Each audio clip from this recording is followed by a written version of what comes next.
He's crazy. That's what he is. A loony. A nutcase. A genuine wacko. Uncle Edgar is always looking for things. Things like 3 paper clips or a chrome coat hanger. Or 1 patent leather tap shoe. He rummages through trash cans. He goes to garbage dumps. He's always bothering my other tenants.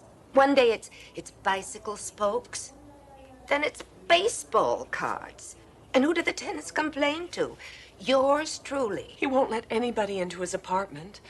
Not even his own niece. All that junk he's collecting, it's a fire trap. He could hurt himself. And other people. Namely, me. He needs your help. Yesterday, he wanted a yo-yo. By 6 o'clock. And last week, pieces of broken dolls. Heads, arms, legs. Please do something, Doctor. Please, for his sake. And ours.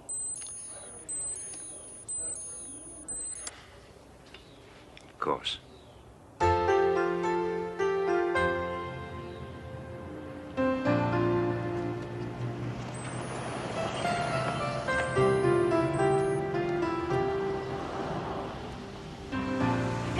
Don't work. Mrs. Milligan. I think he's disconnected it.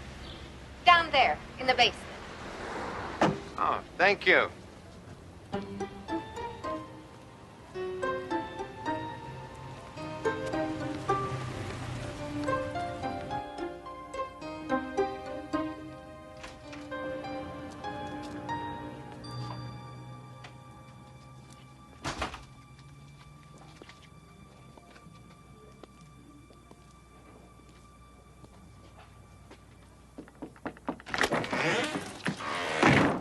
Thanks anyway, Mr. Pilchick, but I already found a brass thimble.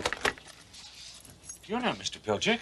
I'm Dr. Jeremy Sinclair. May I talk to you, Mr. Some other Witherspoon? time, perhaps. I have to look for a doll's head.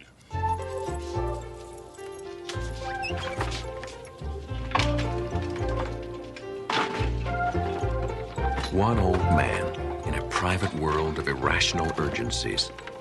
For Dr. Jeremy Sinclair, an all too common sight. But Edgar Witherspoon is a most uncommon old man with a secret that reaches out to the 4 corners of the earth, as the good doctor is about to discover. Your niece. She worries about you. She's a very nice woman, so tell her not to worry. See, a simple solution. Thanks for coming. It's been a pleasure meeting you, but I have to get on with my work. Your work?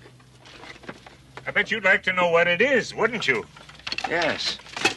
Wrong answer. You see a doll's head here anywhere? You mean like that? Ah, too big. Also brunette. I need blonde. And I need it in 5 minutes. And, what for? You want Santa Barbara to fall into the ocean? Then stand aside, sir. Stand aside. Woo-hoo!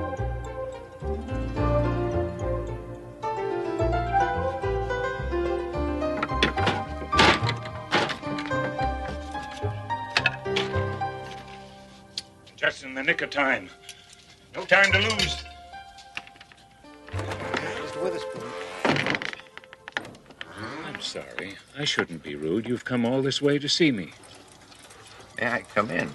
And it was so nice, a pleasure meeting you. Tell my niece hello. Now, if you'll excuse me, I've got to stop the shaking in Santa Barbara. Mr. Witherspoon. On your way out, could you dump this?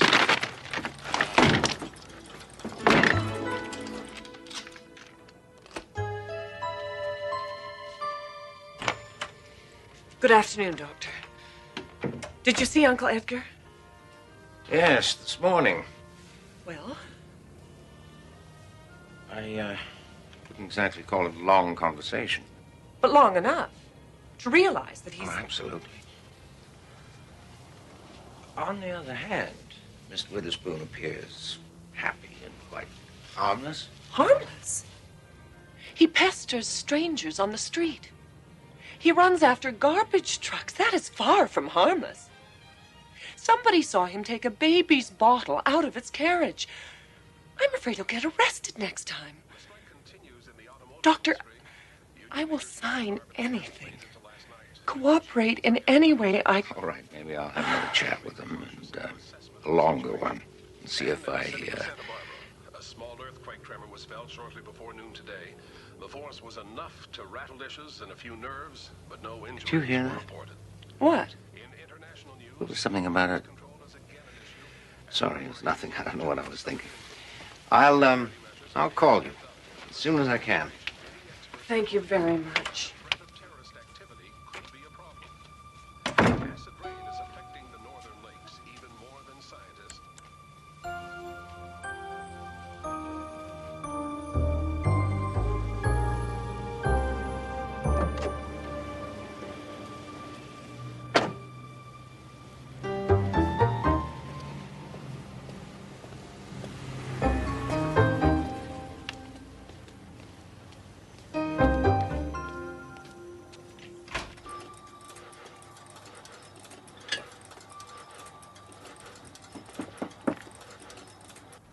Mr. Witherspoon?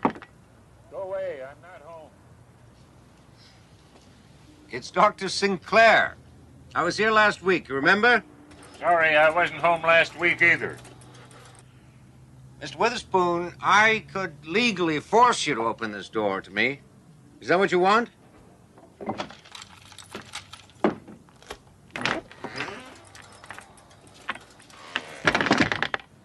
You're a curious one. Odd, you mean? I mean, nosy. I'm paid to be nosy. Curious, I mean. Really? Don't you think that's odd? Most people are curious for nothing. That's very nice for you. Are the hours good? Mr. Witherspoon, why do you collect dolls' heads, shoes, paper clips? I can't afford Rembrandts. What? Oh, no. Oh, No. As usual, it's been lovely. Please don't call again. I may have to. And next time it might not be so lovely. You understand what I mean, Mr. Witherspoon, wouldn't you? Rather invite me in of your own free will. You must. You must.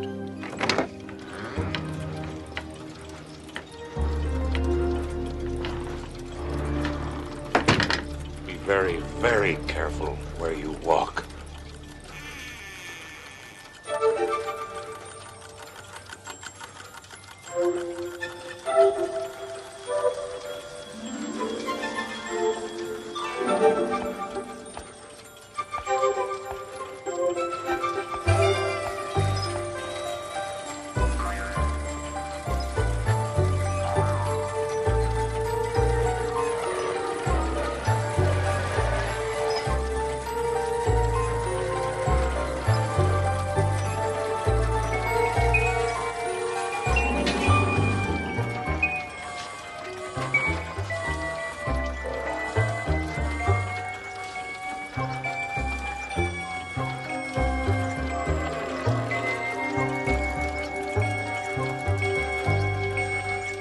That was a close shave. This is very, interesting, Mr. Witherspoon. What is it? This is the only thing that keeps the world from going poof.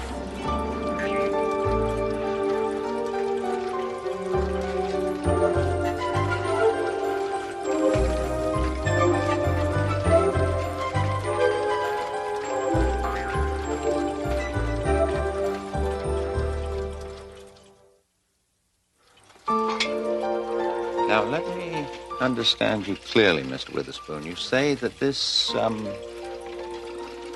is what keeps the world from going poof? And it's not easy. Most things are nearly impossible to find. Where would you look for a skate key? Oh, I can't imagine. I found one, though. You think that's crazy?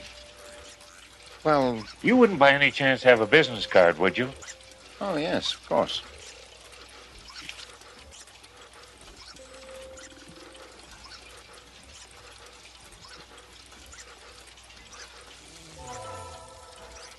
That was an easy one. Well, I won't take up any more of your time. I've seen more than enough. I used to be an engineer. Earned lots of money. Then I retired. Worst mistake I ever made. Life was so damned boring. And then the voice spoke to me. Oh, you also hear voices. You too? Please, tell me about it. I was sitting in the park one day feeding the pigeons, and suddenly, there it was, the voice. Edgar, it said, have you ever been to England? Oh, yes, why? No, that's what the voice asked me. Edgar, it said, in the heart of Big Ben, there is a pendulum that tells the clock how fast to tick. At the bottom of the pendulum, on top of the big weight, there's a stack of pennies. Every so often, they take one off. The clock speeds up. Or they put one on. The clock slows down. The pennies change the balance just a little, but enough to keep the whole mechanism running perfectly. So, what you have here is some kind of clock. Of course not. Why would I build a clock? $3, any drugstore. Doesn't lose 10 seconds in a year. Anyway, the voice said, Edgar, the world is a funny place. Little wars here, big wars there, volcanoes going off, storms, tornadoes, a terrific amount of noise and bother. You have to build something that will keep the world from going too far, maybe even going poof. What the pennies do for Big Ben, this does for the world. Who do you think it is who's speaking to you? Well, sometimes I think it's God. And then I think, no, God would have a deeper voice. Would you care for a prune, Doctor? Oh, no, thank you. I was just leaving. But you've just arrived. Oh, careful! I have no idea how the thing works. All I know is that the voice tells me what it needs, and I get it. Goodbye, Mr. Witherspoon. You keep up the good work. We could call it a sculpture. Would that make my niece happy? What? Oh, no. If you happen to run across an old tuba, would you bring it by? I need it in 2 hours.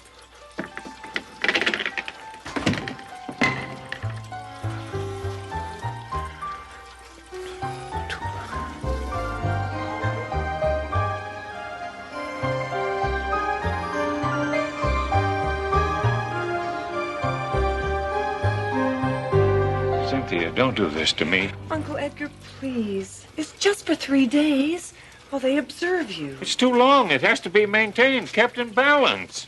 Mr. Witherspoon, you hear voices. That isn't normal. You must understand that. You hear voices, too. No, healthy people do not hear voices. You hear mine, don't you? That's not the same thing. Why, what's the difference between a sane man hearing a crazy voice and a crazy man hearing a sane voice? Maybe the truth is somewhere in the middle. You don't understand the risk you're taking. I knew it. There goes Tatoa. What's Tatoa? A tiny island in the South Pacific. What time is it? 3:17. At 3:17 in the afternoon, Tatoa became history because of you. Please, well, there's still time. It'll take me days to clean up this junk. Keep her away from it. Remember Tatoa. Classic psychosis. Tired, feeling useless, he created a typical delusion of grandeur that he was vital to the world's survival. Poor Uncle Edgar. You will take good care of him, won't you? Mideast stalemate continues. Congress passes Transportation Act. And in the South Pacific, the tiny island of Tatoa is destroyed by a tidal wave. Details on this and all the news in an hour. Did he say Tatoa?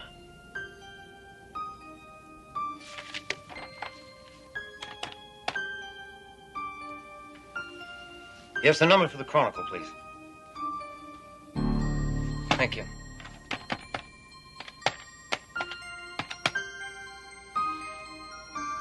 Hello, I want to check on a news story. I just heard something on the radio about a tidal wave destroying an island. Yes, that's it. Are there any details? Really? I don't know. When? This afternoon? I mean, exactly what time? Thank you. Miss Walker!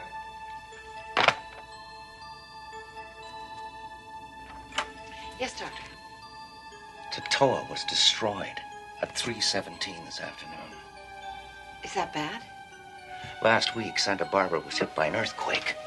I'm not taking any chances. Oh, my God. The landlady. She'll destroy it. Santa Barbara? Get Mr. Witherspoon released immediately. Drive him home. You personally, as fast as you can.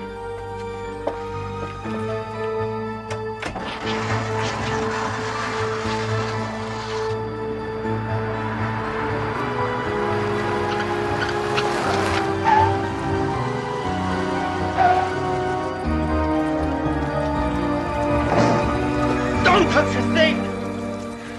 You didn't, did you? You haven't touched anything or moved anything. Not yet. Why? Because this is the creation of a disordered mind. And by studying it, analyzing it just exactly as he left it, I can come to a deeper insight into Mr. Witherspoon's problem. He's a loony. What else do you have to know? No. It's not that simple. I can't rent this place with garbage in it. All right. I'll rent it. You? Yes. I'll give you double what you're getting. I'll be up later with a check. Thank you, Mrs. Milligan.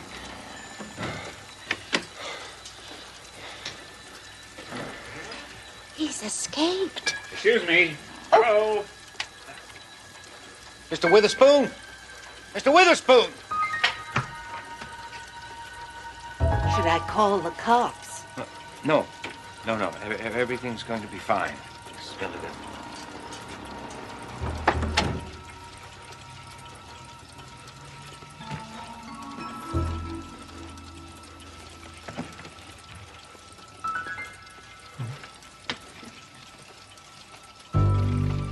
You got a handkerchief? Oh, yes.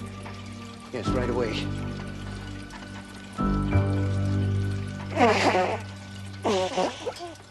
Thanks. That lady had me dressed so fast, I left mine behind.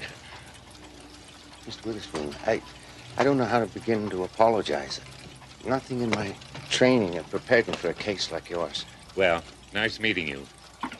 Where are you going? Away, finally, after 11 years. But what about Puff? The voice spoke to me while I was in your hospital. It said, "Edgar, have you ever been to Miami?" I said, "No, but I used to think it would be a nice place to retire." "Go for it," the voice said. "You're off duty." You mean all this isn't necessary anymore? Sure it is. It's absolutely essential. The world still has to be kept in balance. So who's going to... I mean, look, it needs adjusting already.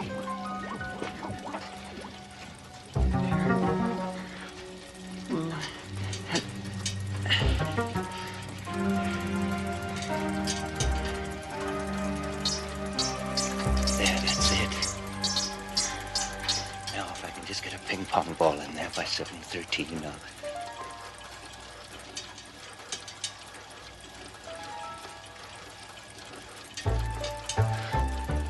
Well, I guess we solved that little problem. I'd get cracking if I was you. Impossible. I refuse. Jeremy, really, you'll grow to like it. Give it a chance. So long. Don't take any wooden nickels. Unless you really need them, of course. Mr. Witherspoon!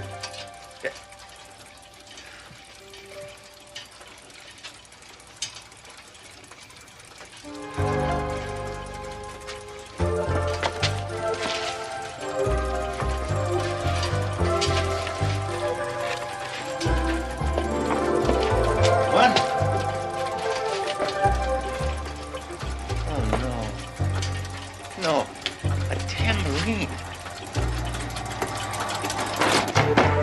gotta help me. I have to find a tambourine right away. Right away, please. Can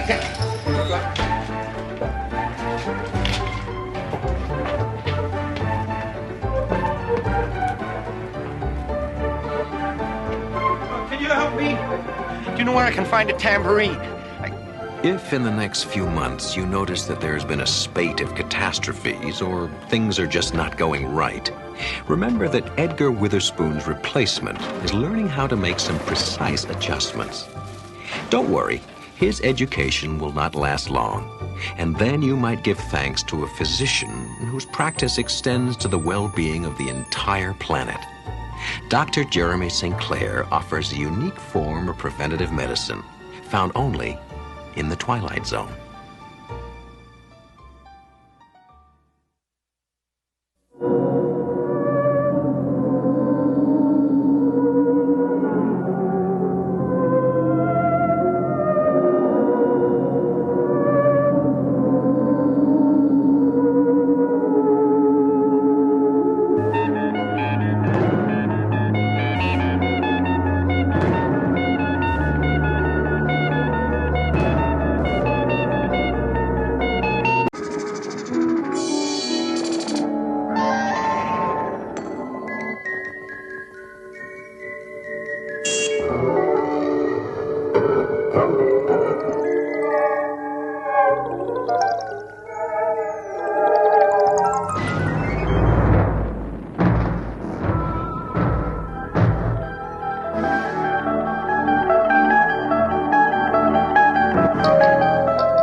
It's been said that the body is the means through which an athlete can best reveal the dynamic potential of the human spirit. But what happens when the means to that expression is injured beyond repair?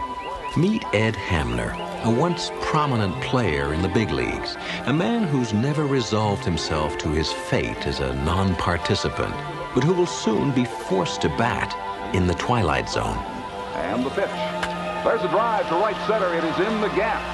Man, go! First, That's it! Dig, dig, dig! Take three! Second. Here's the relay from the outfield. Man in there with a Hey, Paula, triple. come on in. Come on. Carson working fast. The pitch.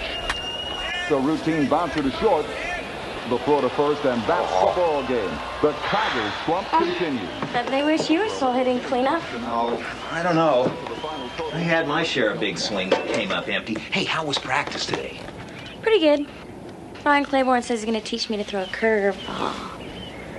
Yeah, I'm not going to. I remember what you said. You're too young to throw a curve. You'll only hurt your arm. And besides, that fastball of yours is enough to get anybody out. But you got to concentrate. Remember, if you ever feel like you're losing it, just step off the mound, take a deep breath, completely clear your mind. Confidence and concentration. It works every time. Oh, I almost forgot.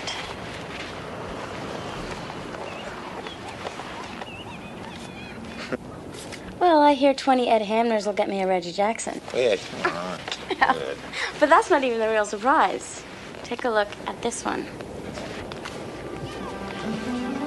Monty Hanks? Never heard of him.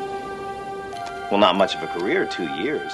Good stats, though. 7 home runs his second year. That was a lot in those days before the Babe. He looks kind of familiar. Kind of like the guy you see in the mirror, right? The guy at the shop said he's been holding on to that car for years. Only one like it he's ever seen. It's an off-brand. It's not even listed in the catalog. Well, I gotta go, or Mom's gonna have kittens. See you at the game tomorrow. Of course, 3 o'clock. Okay. Oh, hey, what about your card? It's a present. I got it for you. Take care of old Monty.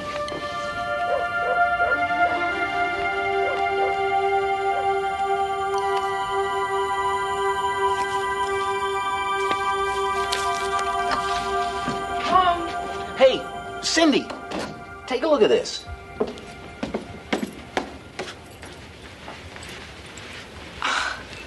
Another baseball card. An old one. An old expensive one. I thought you were going to be revising your resume today, Ed. Your interview is tomorrow. You promised you'd try. Yeah, but it's the weirdest coincidence I've ever seen. Paula gave it to me. This guy looks just like me, and what's more, in 1909, this Monty Hanks guy batted .322, had 87 ribbies, and stole 31 bases. Is that weird or what? Or what? No, but those are even the same stats I had my first year up in the majors. That's very interesting. Yeah, I thought I had a bad break. This guy really got shortchanged. His team was in the pennant race late September. He got hit in the face with a pitched ball. Never recovered consciousness. Look, will you pay attention? Your interview is tomorrow, Ed. I think it's a lot more important than some baseball player that died before you were born. You know, Larry Dula is a big fan of yours, and you promised you'd try for me. I will. I'll be fine. That's at 2 o'clock, right? I'll turn on the old charm, get the job, and be home by 7 with a bottle of champagne to celebrate my gainful employment. How's that?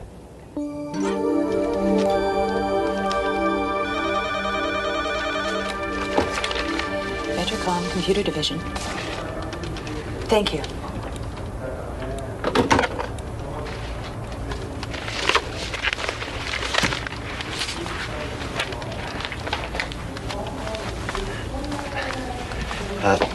I had a 2 o'clock appointment. I'm sorry, Mr. Hamner. I realize you've been waiting a long time, but Mr. Dula is still on his conference call. Would you tell him I had another appointment? I couldn't wait. All right, we know you can do it. Come on, you can strike high. You can get him.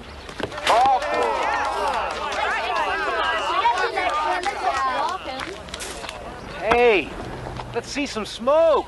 You tell him. You shoot now. Come on, concentrate. 3 good ones. We go. Right.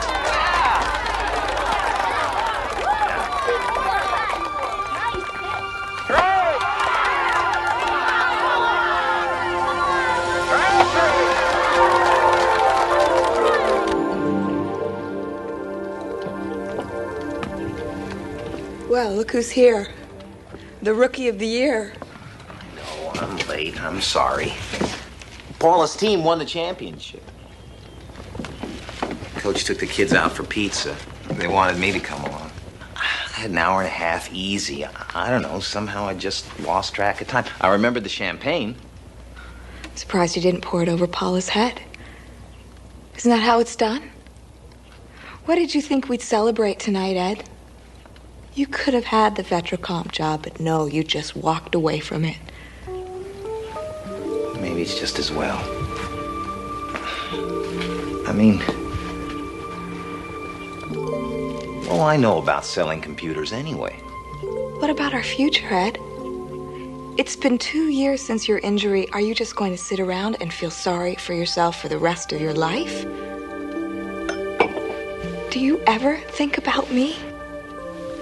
Do you think I like paying all the bills while you sit around trading baseball cards?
Monty boy, come on, are you all right?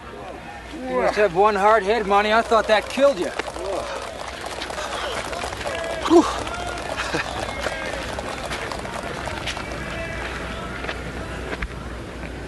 My leg.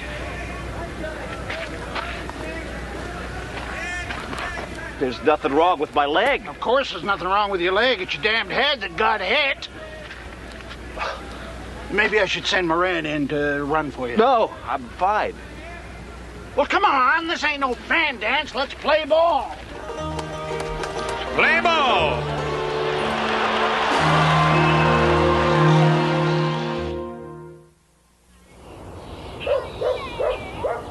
What happened to you? Something wonderful. A busted nose is wonderful. And that's not all. Oh! Look at this.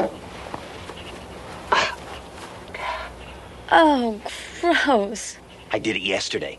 Well, 78 years ago, really, but it felt like yesterday. It's a beaut, isn't it? A real strawberry. I got it sliding into second. Into second what?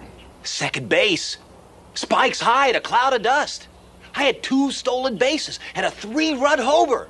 But I didn't need this. It's that baseball card.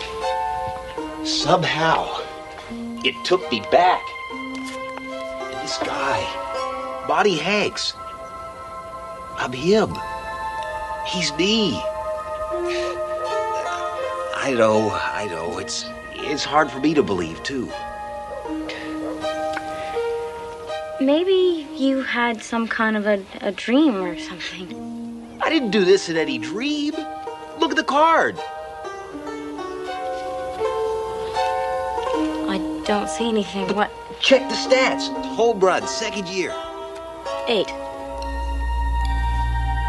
8? Yesterday it was 7. I hit that one. It was real. I was there. And I'm going back. Hey, kid. You want to see a baseball game? Yeah, sure, but... To take my hand.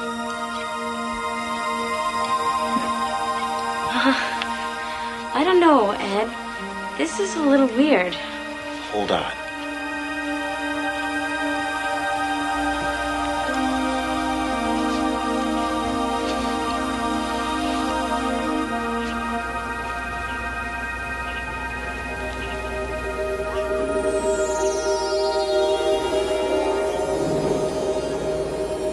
Here we go.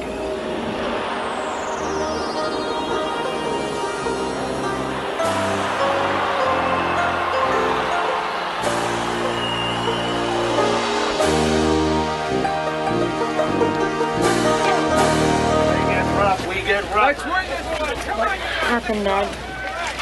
Monty, you're late. Get that kid out of here. Come on, look alive. We got a ball game to win.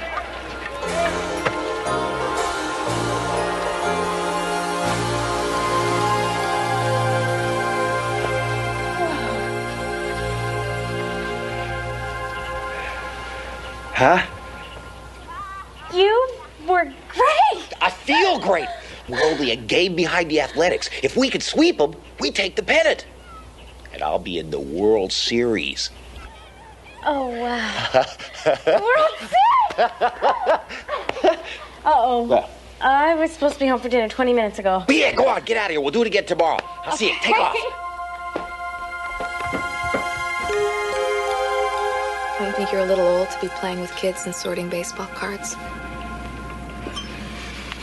I guess I'm not exactly a prize husband.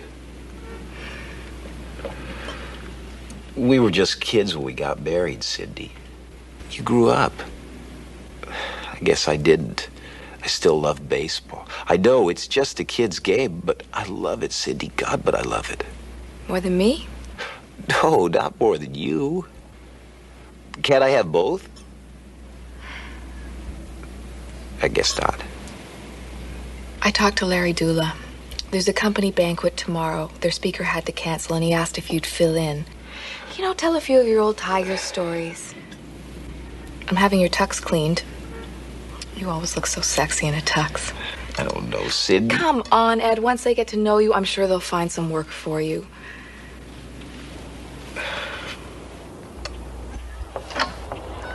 Oh, there you are. It's an early game today. I didn't want to leave without you. I can't go today. I've got an orthodontist appointment. But today's the big one. We beat the Athletics today. We clinched first place. Yeah, I know, but my mom will never let me get out of it. Especially for something I can't even tell her about. I'll miss you.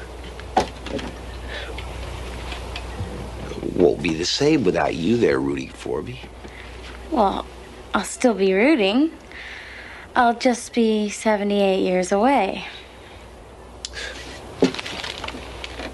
Big dinner party tonight. I'm meeting my future employers. You're gonna be a coach? Computer salesman. Aren't you happier playing ball? It's not that easy, Paula. Not when you're an adult. I have responsibilities. And I was thinking about 1910. It almost seems like you belong there.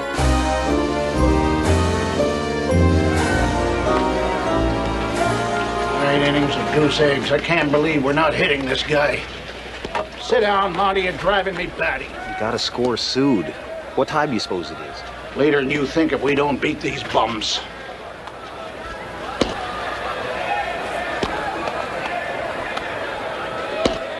Ed?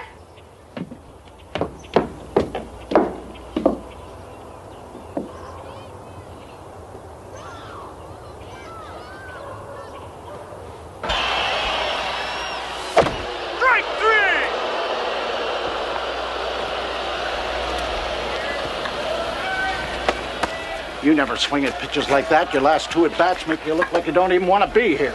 Swinging too hard, I guess. Yeah, well, now get out there and hold them. If they can do it to us, we can do it to them. Mac, I got a problem. Oh, yeah, me too. If we don't win today, we don't get no pennant. Now, what's your problem? It's my wife. I promised her. Your wife? We're into extra innings. Mac, you don't understand. If I stay here, I stand to lose everything I've got, including my wife. I'm out of extra innings at home. What about here? I'm talking about the World Series. Are you nuts or what? Walk out of here and you don't come back. I mean that. Not tomorrow, not ever. Moran, take third. No. I'll finish the game. That's more like it. Now let's play ball.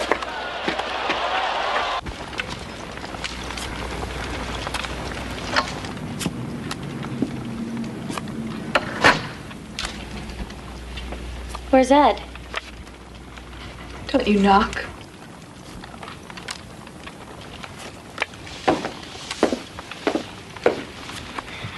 What are you doing to Ed's stuff?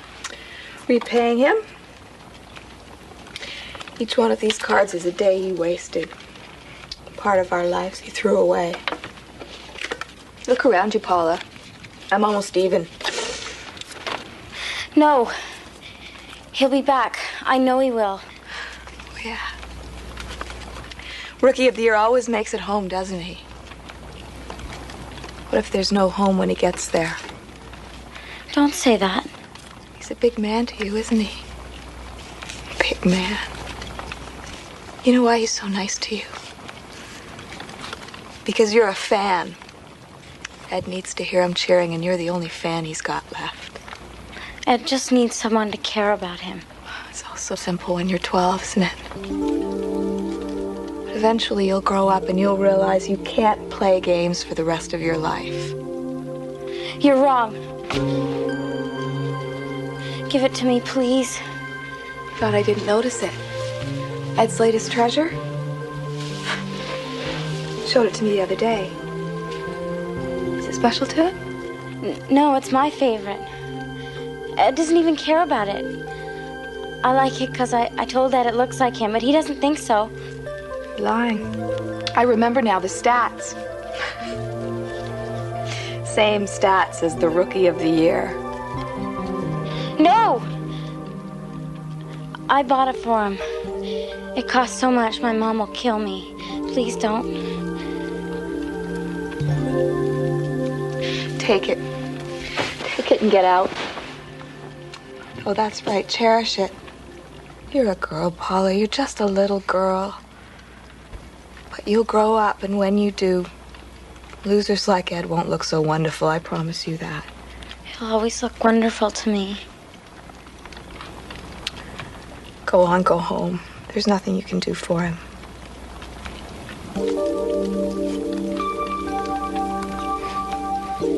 Yeah. There is.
I knew you'd do it.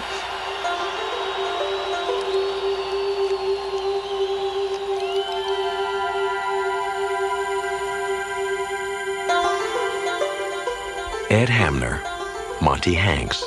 To some, a mere face on a trading card. But to a special friend, he's an eternal boy of summer. An athlete who found himself drafted by a unique team in a league that plays its games in the Twilight Zone.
Yes, I realize there are only 3 weeks left in the fundraising drive. That's why we've got to make as many contacts as we can.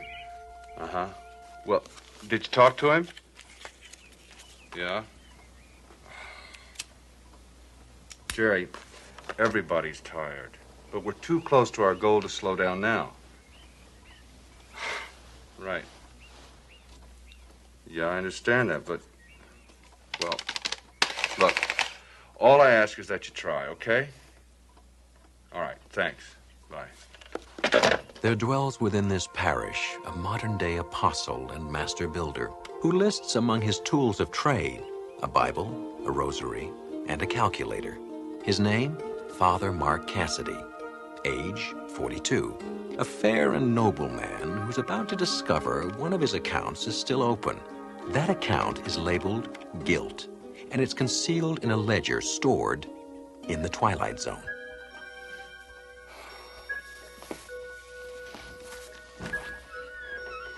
Good morning to you, Father. Breakfast is up. The bacon's cooked and crisp the way you like it.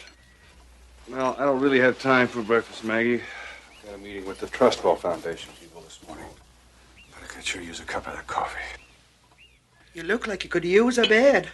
Maggie, please. We need the Foundation's participation in this drive, and I promised the bishop I'd get it. Is that the biggest cup we have? Why not hook up the coffee pot to an IV? Father, I know. What you do with your life is your business. Thank you. But what you're doing with it is not so good. I gotta go. You're working too hard on this hospital wing. You don't eat right. You need rest. Keep it up, and I'll bet you 2 bones and a cup of milk you'll be the first person needing a bed when it finally opens. It's a children's wing, Maggie. They won't admit me. And I think you're worse than a child when it comes to taking care of your health.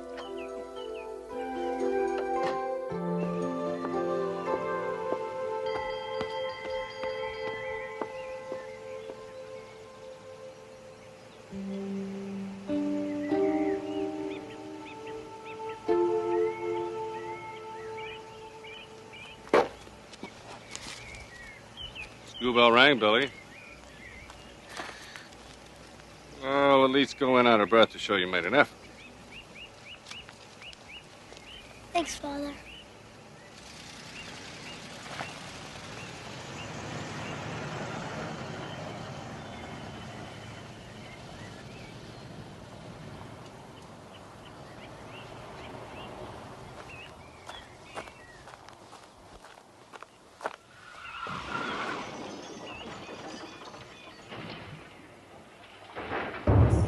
Maggie, call 911.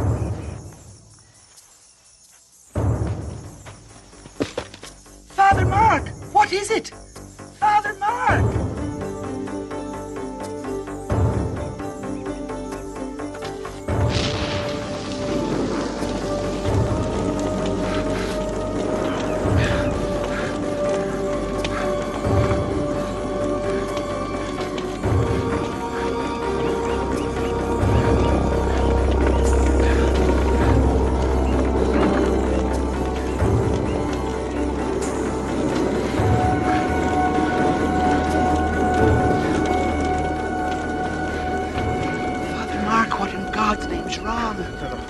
Go back.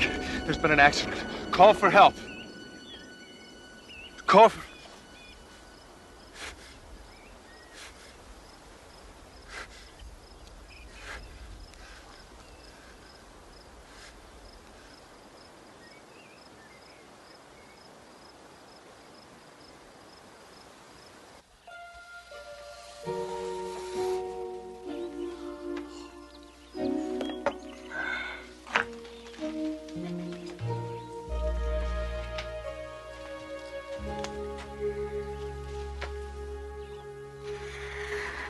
I remember that children's wing when it was nothing more than a dream. Monsignor Perot. It's good to see you, as always. I look forward to these monthly visits. Gets me out of the city. It makes me feel vital. Oh, do you mind? No, please. How's the bishop? Delirious. We don't know what you said to the Trustwell Foundation yesterday, but they've been calling all morning, asking, no, demanding, to know what they can do to participate in the building of the hospital wing. Mark, I think we're going to reach our goals sooner than we think. Are you okay? Oh, yes. I guess it's just the shock of all this coming to an end. Well, maybe not too soon. Mrs. Dugan cornered me on the way in. She thinks you've been working too hard. Perfectly all right. I work hard, sure, but so do you. Oh, I know I do, but I also enjoy my time off. Mark, in the 20 years I've known you, I've yet to see you take a vacation. There was just too much to be done around here. I know. And if it wasn't for you, St. Timothy's would have closed its doors years ago. But you need a break, and I want you to take one. Monsignor, with all due respect, I couldn't take a break right now even if I wanted to, not with us being so close. But Mark... I made a commitment to those children and their parents to build them this wing. They're counting on me. If I'm tired, that's a small price to pay for all the good that will come of it. Please, don't ask me to stop now. Not before we're finished.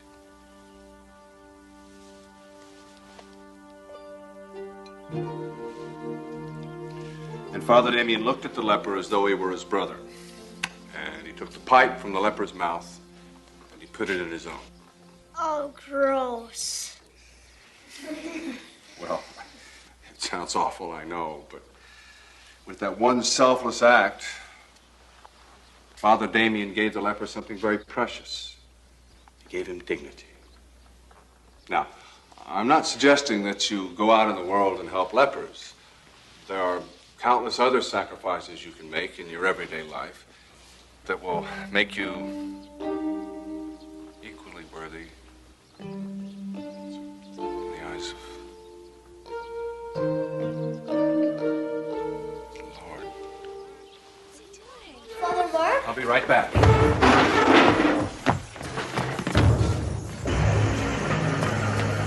Wait!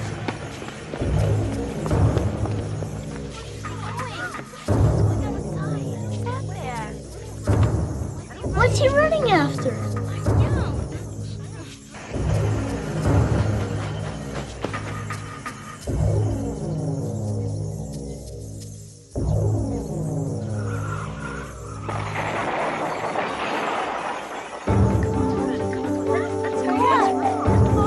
Let's go!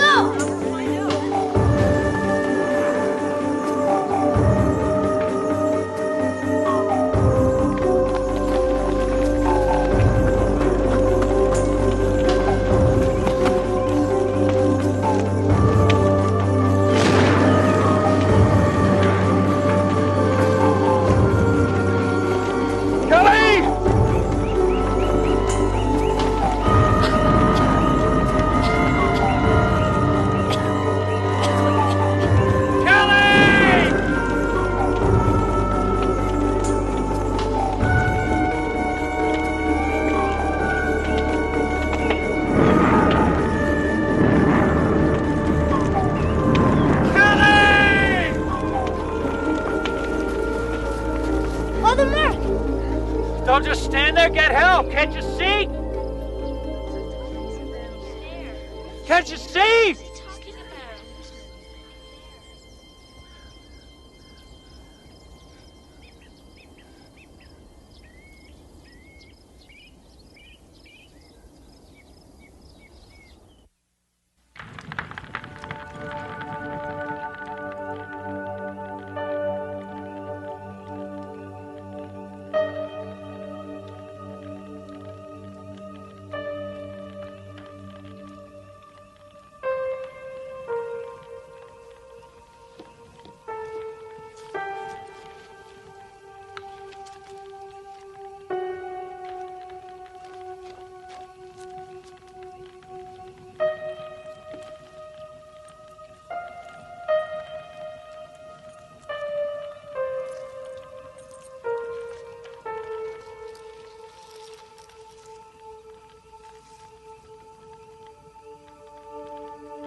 When Father Mark first came to me with the idea to raise money for the children's wing, my reaction was, we better get bigger collection plates. $2 million. I confess I had my doubts. But fortunately for all of us, he didn't. Father Mark, it is due to your undying faith and selfless devotion to the children of this community, to all of the people, that we finally reached our goal. The hospital wing will be built.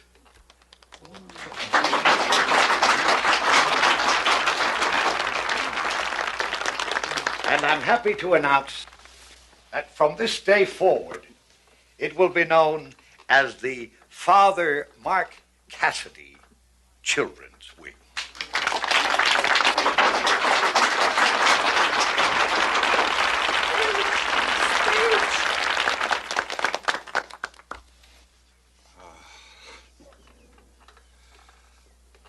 This is a great honor. I guess I should be happy, but I don't know if I deserve this. I know we all know this is an emotional time for all of us, so please, there's refreshments for everyone down in the church basement.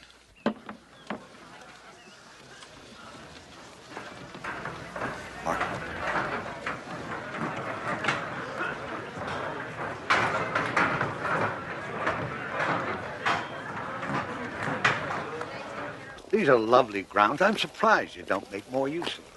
There's just no time. For people whose business it is to preach eternity, it's ironic that we can't take a little moment to ourselves every now and then. Oh, these roses are special. They were a favorite of a friend of mine. You know, the bishop is singing praises about you. He thinks what you've accomplished here is nothing short of a miracle. Well, please tell the bishop to reserve his praises for somebody more worthy than I. There are very few. Well, Senor, I am only a priest. No, you're a good priest, and God won't think any the less of you if you pat yourself on the back every now and then. I'm not so sure about that. Well, that's a matter for debate, and one that you'll now have plenty of time to reflect on. No, there's still too much to be done around here. Mark, this is not a request. The bishop has ordered you to take a leave. But what about the clothing drive and the pageant and the operating costs? Don't drive yourself so hard. Others can do those things. No, they can't. You don't understand. There's something God wants me to do. Something here, right here. And I cannot leave until I find out what it is. What it is? When you came here, St. Timothy's was on the verge of collapse. Now we got a thriving church, a school, a new hospital wing. The parish couldn't have survived without you. You've built a solid foundation. Now St. Timothy's can stand on its own. What about me? What do I do now? God gave you a mission, and you've completed it. Trust him to show you what to do next.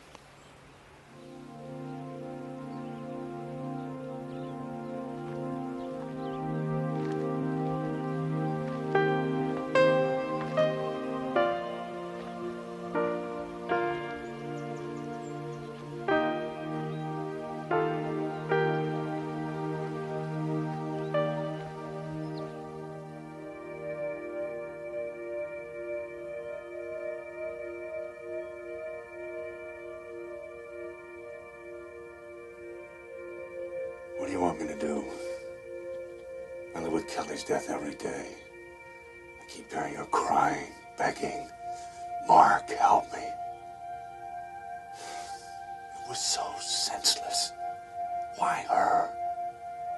Why wasn't she thrown from the car instead of me? How could you let it happen to her? It wasn't fair. I was the coward. I saw the flames, and I was afraid.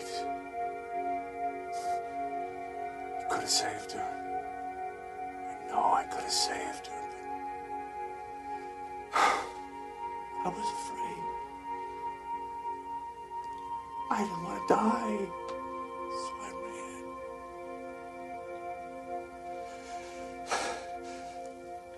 I know I'm not worthy of your forgiveness, but I ask your mercy. Haven't I atoned enough for what I did? Please, I cannot go on like this. Tell me, why is this happening?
Good morning, Father.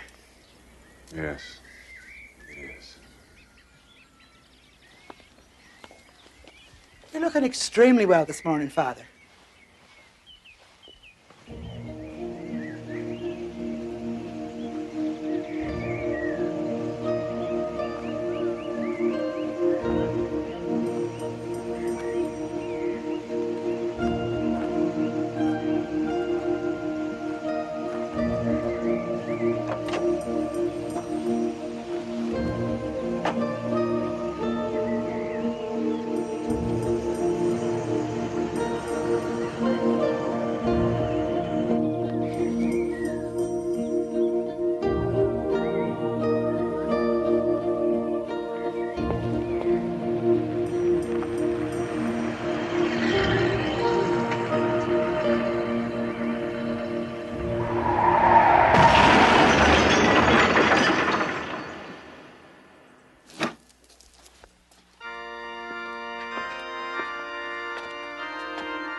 Blessed are the pure in spirit, for theirs is the kingdom of heaven.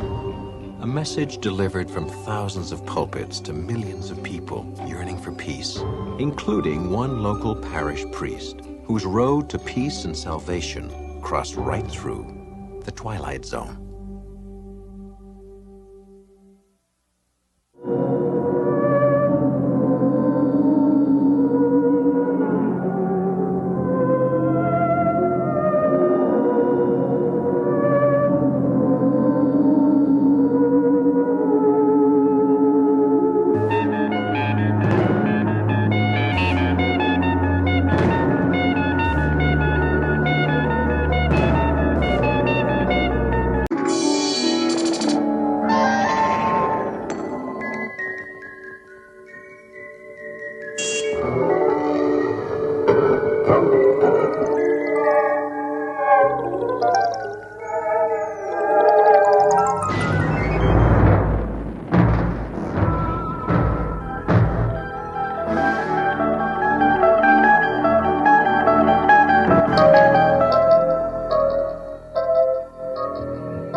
A beautiful summer day, full of adventure for a young boy. On the surface, a field like any other, soon to be covered with neatly arranged family homes. But today, this curious boy is about to discover a terrifying secret that could only be shared within the confines of the Twilight Zone.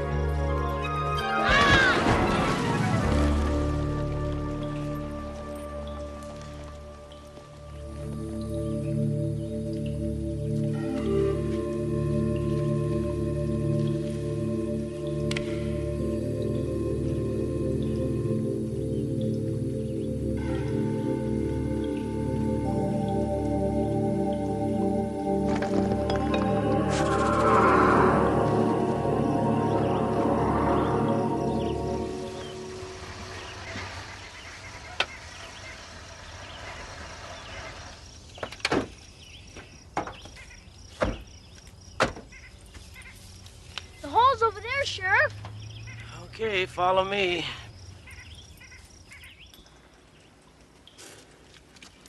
Watch your step there. All right, you're down. What is it? An old mine shaft? No, there weren't any mines around here. More like a cave entrance. What are those? Looks like some kind of drawings.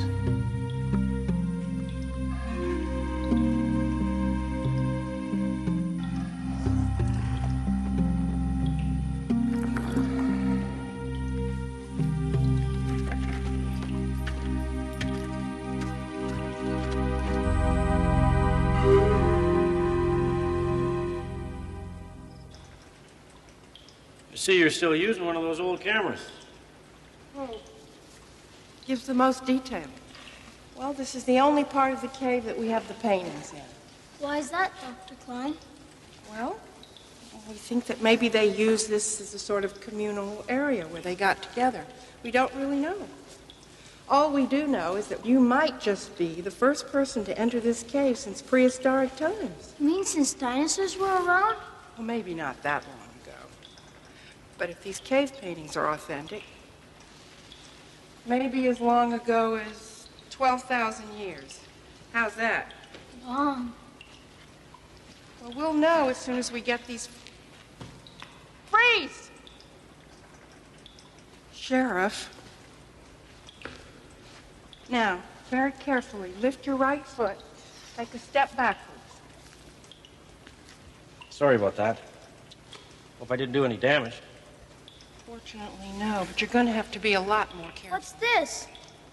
Well, we think that that's a hunting party. See, that's a bison underneath the fire.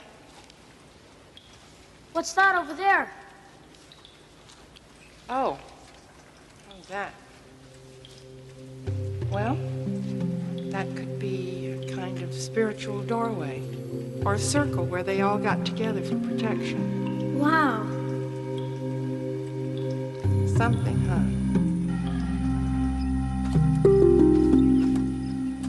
That was really neat, Dr. Klein. Thanks a lot. Anytime, Steve. Bye. See you, Sheriff. Bye, Steve. Oh, looks like you're making some real progress down there. So what's this problem you're calling me about? Sheriff, this could be one of the single most important archaeological discoveries of the century. I'll know as soon as I get my photographs back to the university, but meanwhile, I need to know that this site is going to be protected. Protected? From what? Vandalism. Some of the artifacts have been disturbed. Anything taken? No, just moved around. I think somebody's trying to scare us off. Well, Doctor, I don't know. A raccoon could have gotten into the cave, I suppose. Sheriff, would a raccoon drag a sheep's carcass to the mouth of the cave?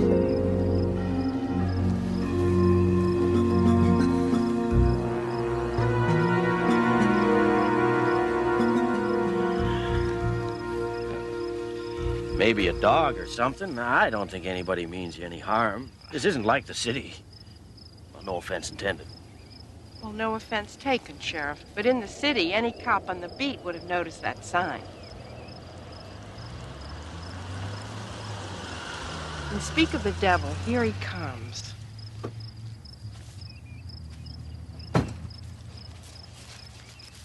Hi, Sheriff. You still here?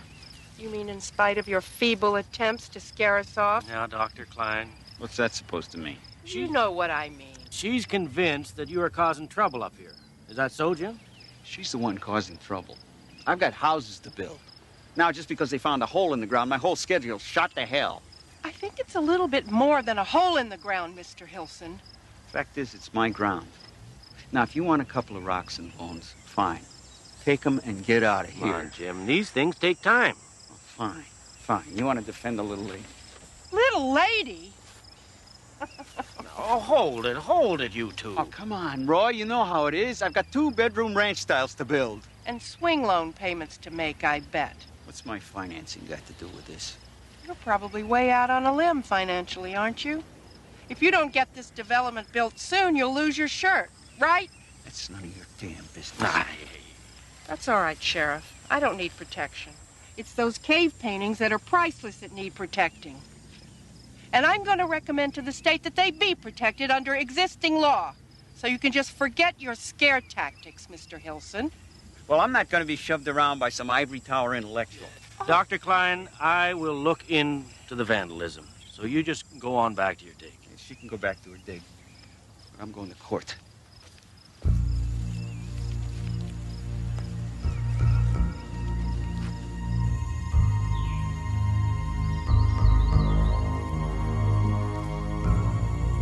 Yeah, it could be your lamb. Dang right it's my lamb, and you got to do something about it. Don't get your shorts in a knot, Jacob. Bill Dempster's lost some cattle, and Wally Johnson's broodmare's missing. I got my hands full right now. Look, I think it's Wolf. So is Wally Johnson. Come on, Jacob. You know there hasn't been a wolf seen in these parts for over 30 years. Look, whatever it is, you better find out what it is and stop it. I know what my job is, Jacob. Ha!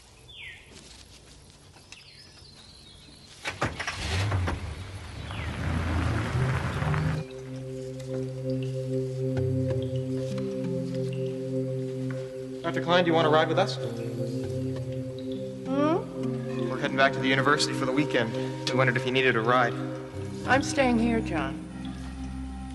You really should try and get out of this hole for a couple of days. Okay, see you on Monday.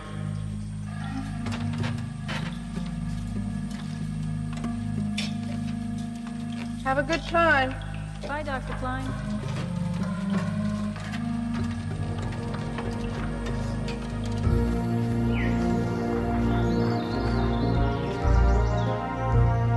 What the hell is this?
Still warm, isn't it?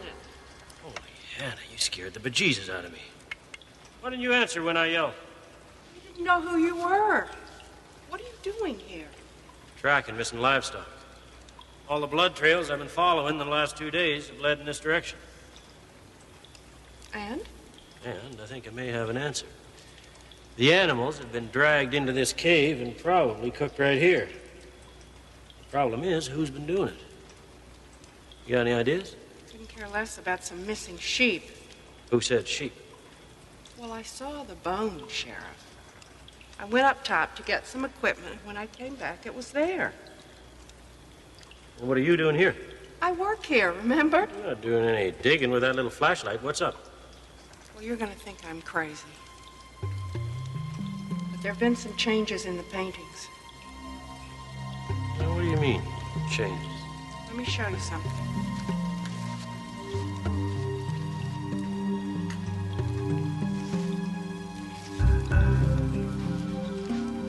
Take a look at this.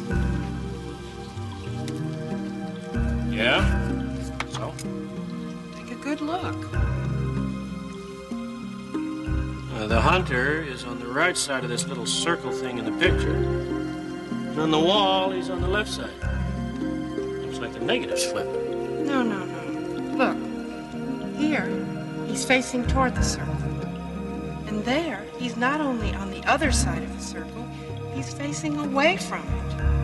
Well, I don't know, Doctor. Some prankster could have gotten into the cave and changed the paintings. Like who? Maybe the same guys who left the carcass outside the cave. Or maybe you are right about Jim Hilson. Maybe he is trying to scare you off. Well, I'm no fan of Jim Hilson. You know that, but he's just not bright enough to pull off something like this. Anyway, these are authentic. And how do you know that these are authentic?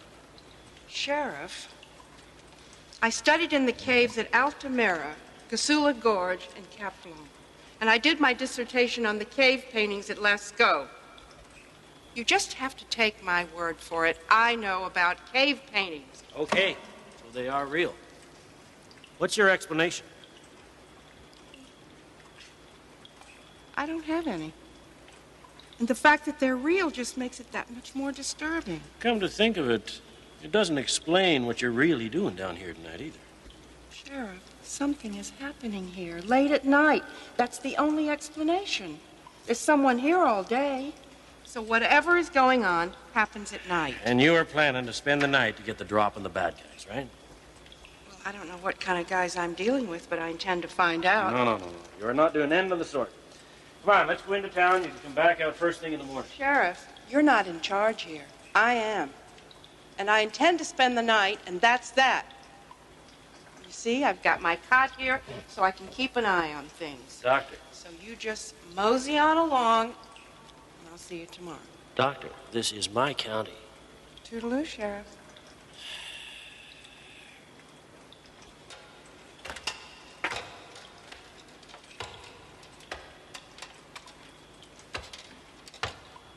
Sweet dreams.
The figures are gone.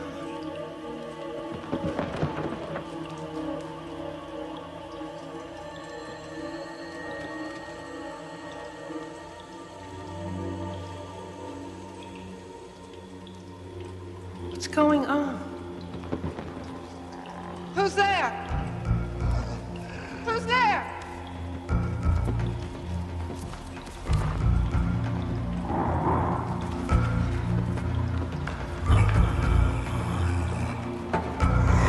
Who's there?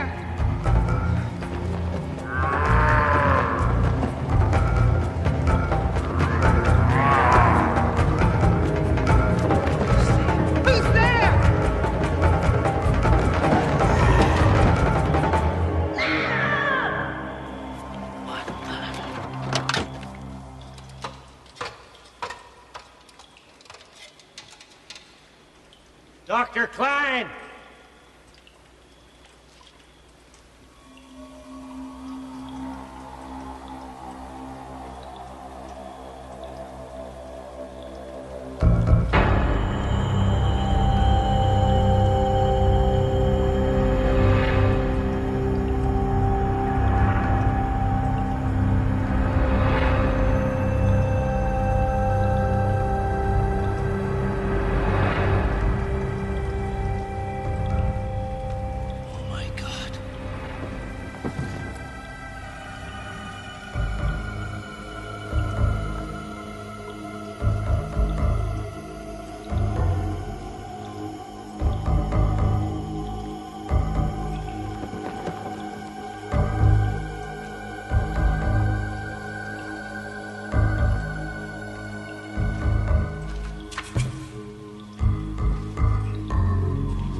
Time is the invincible enemy of mortal flesh, or so modern man believes. But somewhere in the dark past, a few of our distant ancestors discovered a way to bridge the millennia. It's a secret that was buried 12,000 years ago and rediscovered for a brief moment in the Twilight Zone.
Someone do something!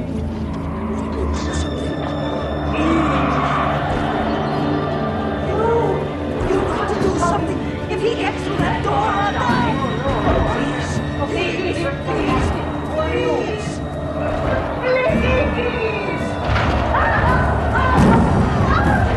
If he gets through, I'll die. You've got to do something.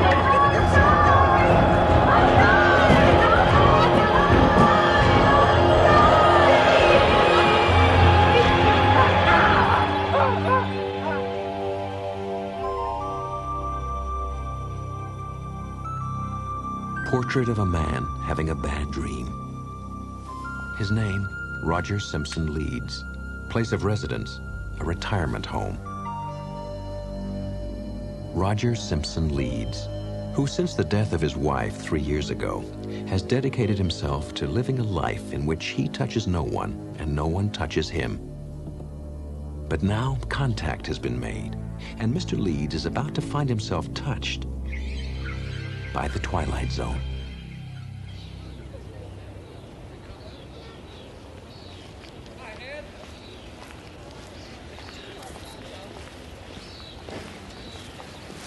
Hey, great day, huh? What do you got? Something good? Uh-oh. Thank you. Something, ladies. So, how's with that son of yours and the kids? All right, I suppose. Suppose? I thought they were supposed to be coming out to visit this weekend. I told them just to... Well, you know how it is. I can't have a bunch of kids running all over the place. No, of course not. With the photographers, mad social whirl, estate dinners, well, it just doesn't leave time for anything else. I'm sure they understand. You're an evil man, Frank. Did I ever tell you that? Oh, yeah, frequently. But then I'm not the one with the nightmares. Hey, one of the nurses told me that they heard you again last night. That's 3 times this week, Roger. Oh, we're meeting in the rec room for poker at 7. No. And by the way, I hear you're getting a new neighbor. Somebody's finally taken that room next door to yours. Just so he doesn't snore. Who said it was a he?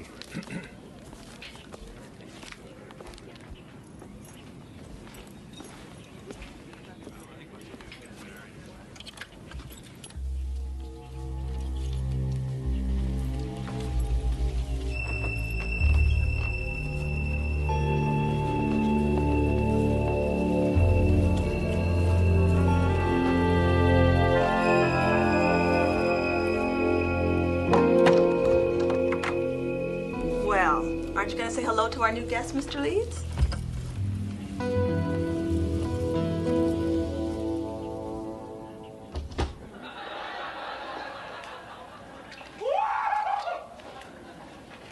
Who turned on the water?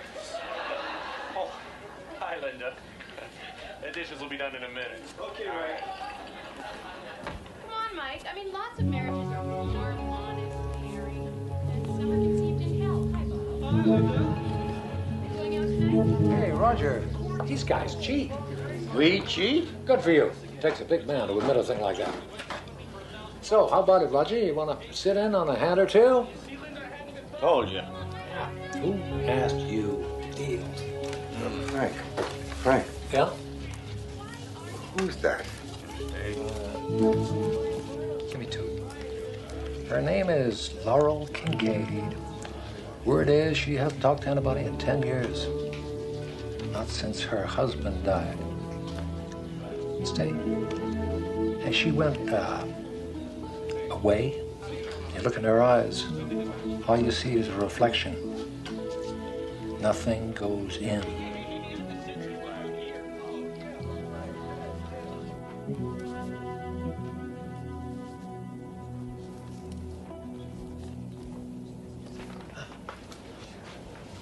Roger?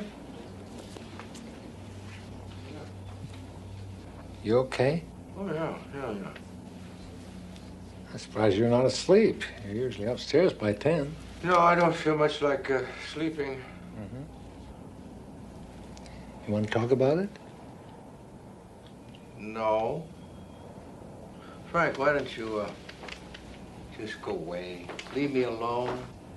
Because I'm your friend, damn it. We used to talk, remember? 20 years. That ought to count for something, Roger.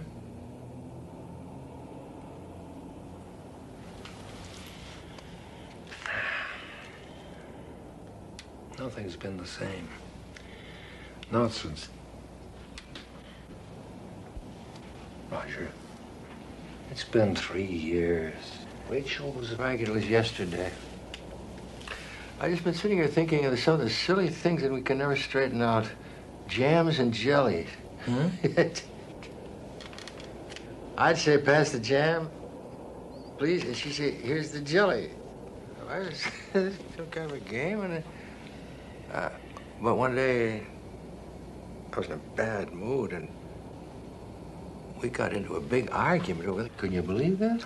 I mean, the little tiny picky things people argue about. Oh, I miss her so much. I know. Rachel was a fine woman. But you can't keep pushing everyone away.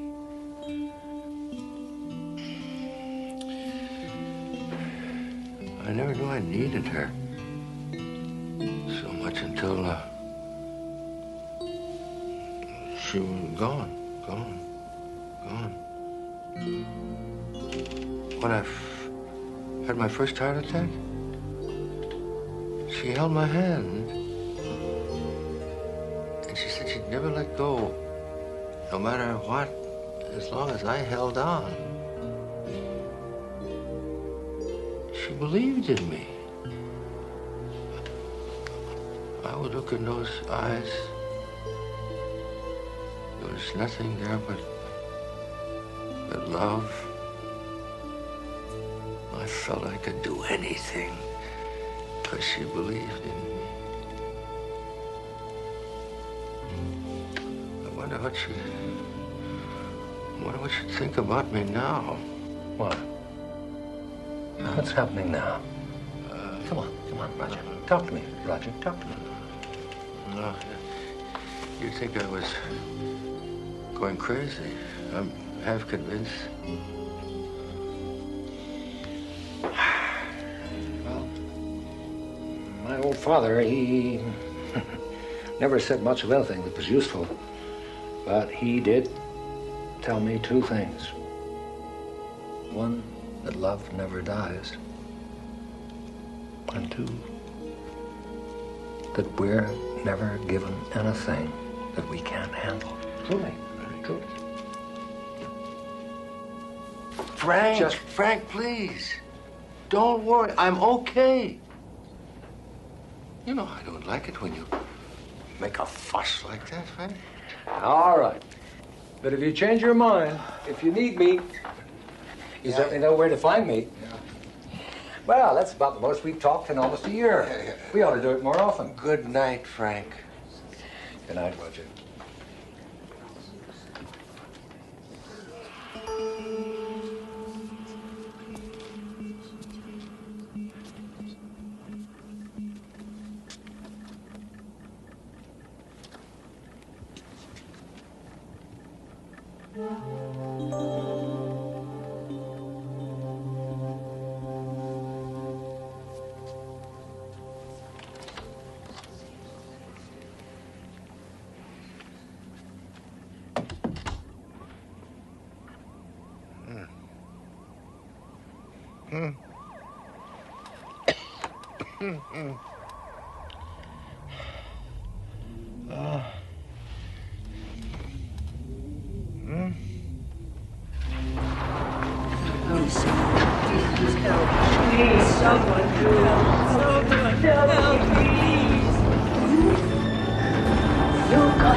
Hi, good morning. Hey, Roger, you been outside yet? It's glorious. After breakfast, we'll go for a walk, huh? Talk a little, maybe? That'd be nice. And maybe get a little sun. You look awfully pale these days. You could use some sun. Hey, what happened to your hand? Nothing. Oh, no, nothing I can't see. This I can see. Therefore, that is something. I've been reading Socrates again. You can tell, can't you? Frank, Jesus! Can't you ever shut up?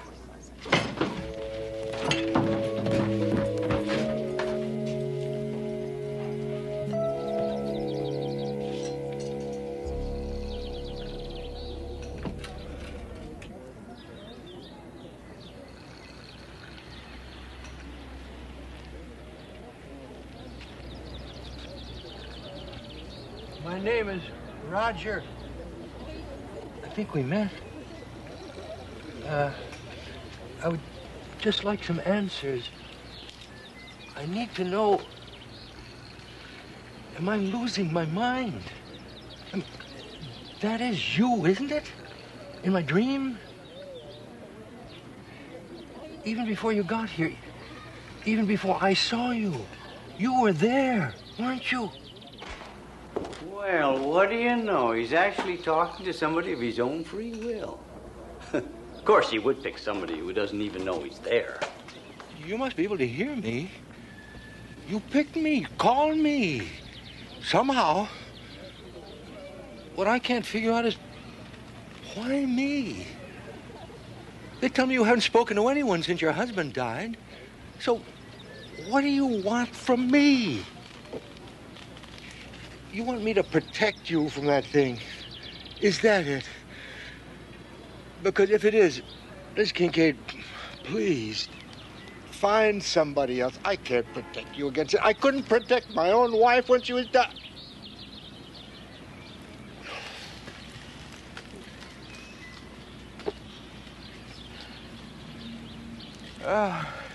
She was such a wonderful woman. She was very kind.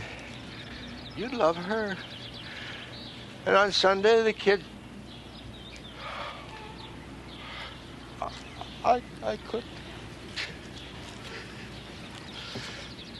You know,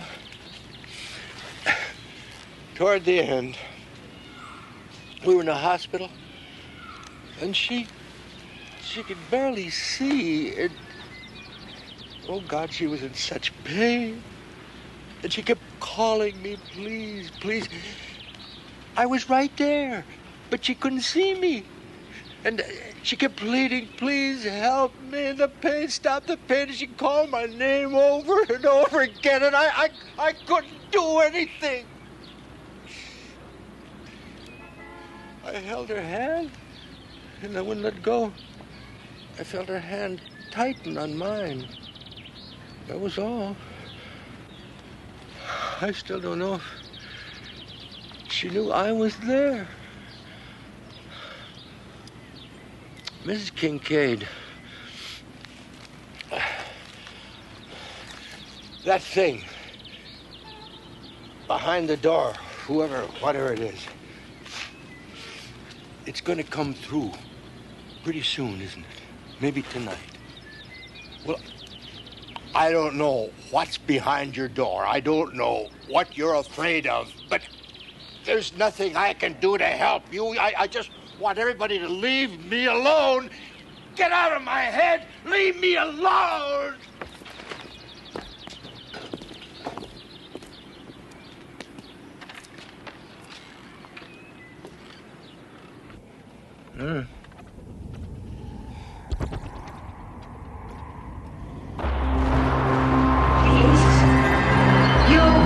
You must stop it. Let me get through on that.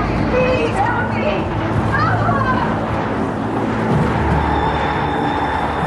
Come on, help me! No, I can't.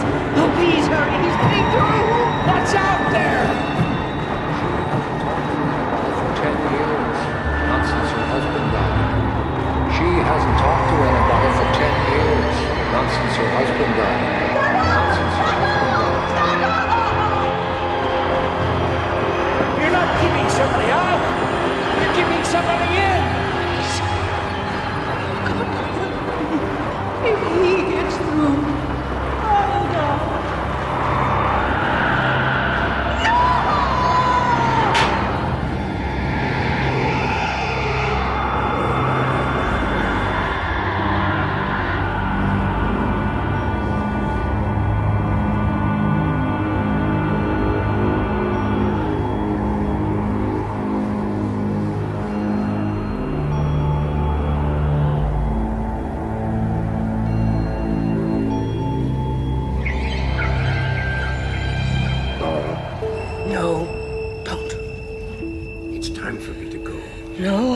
sorry. Please.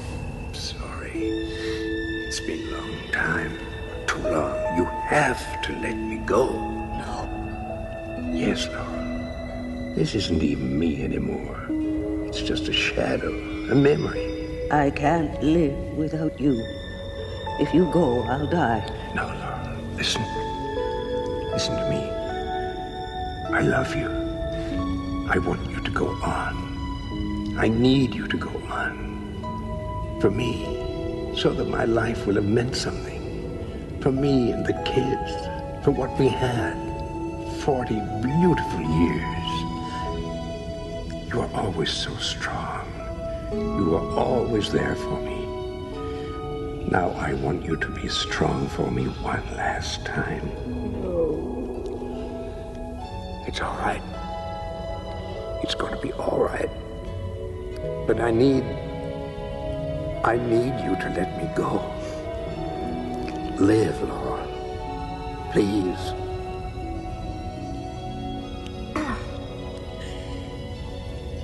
How can I let you go when you never even said goodbye?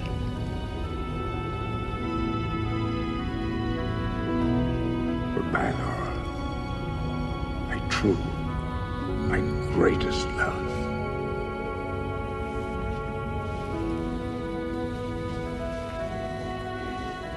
It was you who called me, wasn't it? Not her. Why? Why me? I think you know.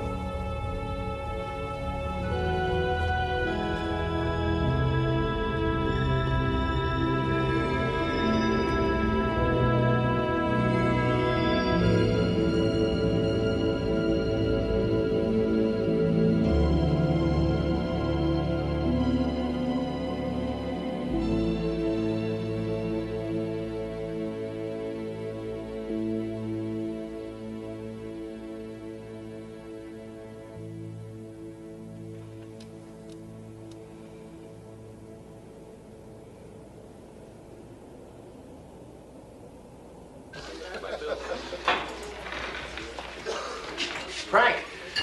Hey, look at you. Where's Laurel? Oh, she's out back someplace. We're having a poker game tonight, 7 o'clock. I'll hold a place for you. Huh? Why bother? You know he never comes. Eat your cornflakes. Hello. I know you're there. And I know you hear me. And I can wait. I can wait just as long as I have to. You've burned your hand. Yes. On a candle. Yes? I'm sorry. Last call for breakfast. Would you like something to eat? Breakfast would be very nice, I think. We have bacon, eggs, toast and marmalade. Toast and jam and jelly. And we got hash browns, but I wouldn't go near those if I were you. Mr. Roger Simpson Leeds lately returned from a journey into shadow, who found that there is no darkness so complete that it cannot be penetrated by the human heart, or the Twilight Zone.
so that you can feel the weight of your arms, your legs, and your body slipping away.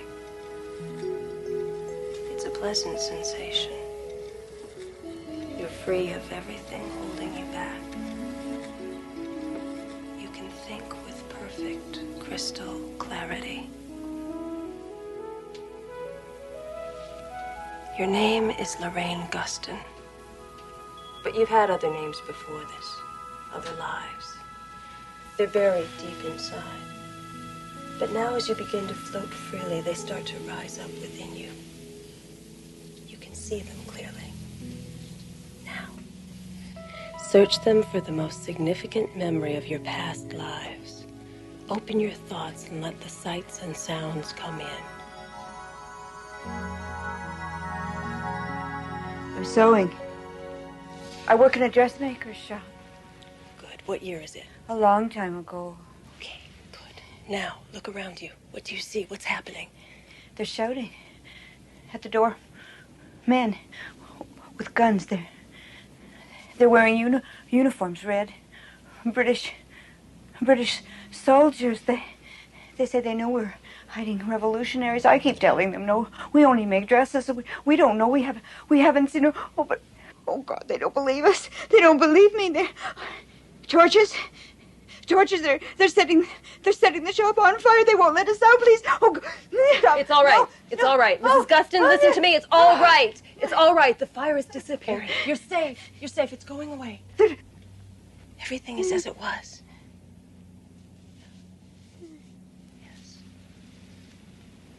Yes, now you're starting to come back down. You're floating back down. You can feel the weight returning to your legs and your arms.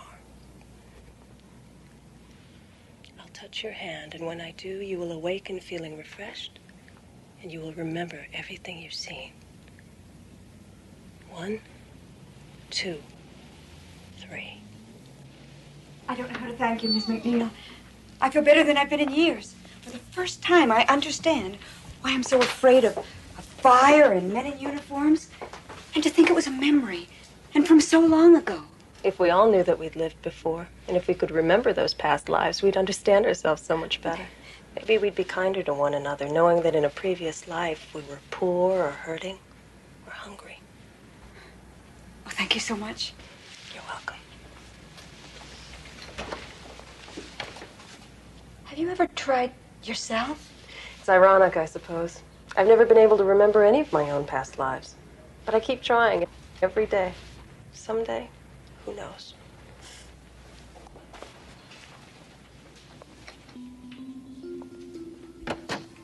Mary McNeil, dealer in dreams and memories, to whom the uncovering of past lives is the greatest good she can render to a forgetful humanity. Your name is Mary McNeil, but you have had other names before this. 8:57 p.m., and Mary McNeil makes another attempt to discover a previous life. However, the journey she is about to take is to a different place, a land whose borders are defined by the region we call the Twilight Zone. Now, search them for the most significant memory of all of your past lives.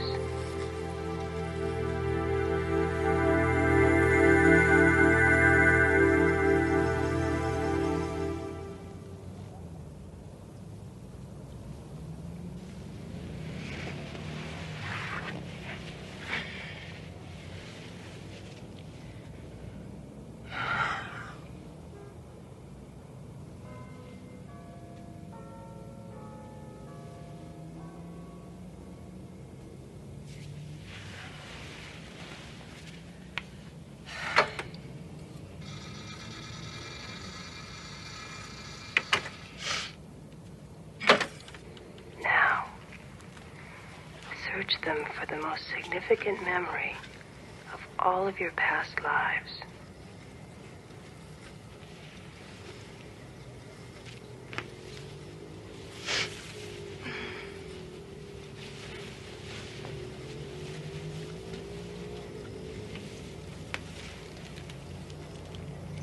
Nothing again.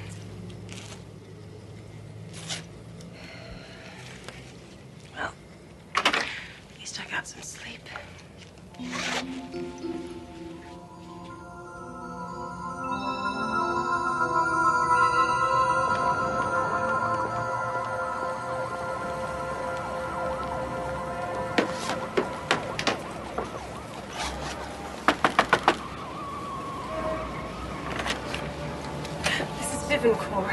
I am so sorry. I know it's the oldest excuse in the world, but I overslept and I rushed out without even thinking to call. Excuse me, but have we met? Oh, of course. We made the appointment by phone. I'm Mary McNeil. You called me last week about wanting help with your memory? You must be mistaken. There's nothing wrong with my memory. Oh, certainly. What I meant was the memory of your lives before this one. I can assure you it's a very simple process. In my last life, I was Corporal Lon Desmond. I fought in the Second World War and won the Medal of Honor. Awarded posthumously, of course. But you know? But how? The medal? It was nothing. I jumped on a grenade to save my squad. That's amazing. How did you know that? Look, I really don't have time for this sort of foolishness. Thank you, and good day.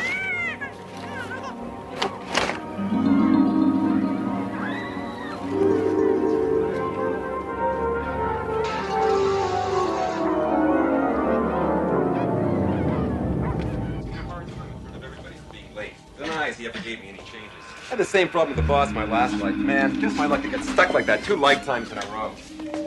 You know, how's it going with you, eh?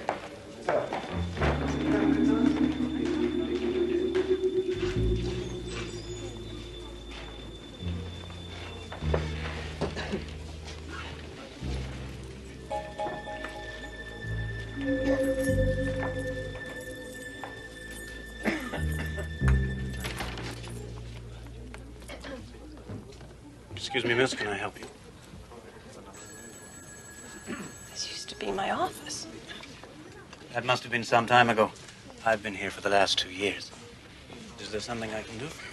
Are you looking for work? You say this used to be your office. Are you out of work? It's difficult to explain. You see, I woke up this morning, and I don't know what's happening anymore. I mean, I don't know if I've changed or if the world's changed, but something's happened. I don't even know why I'm bothering you with all this. It's just that there's nobody else for me to talk to. Yes, there is. Now, if it's any help, you're not alone. A lot of people have trouble adjusting to their new lives. That's why we're here. If you would just fill out this form, and when you've finished, we'll talk. My name's Jim Sinclair. I'll be sitting at the desk over there. Excuse me.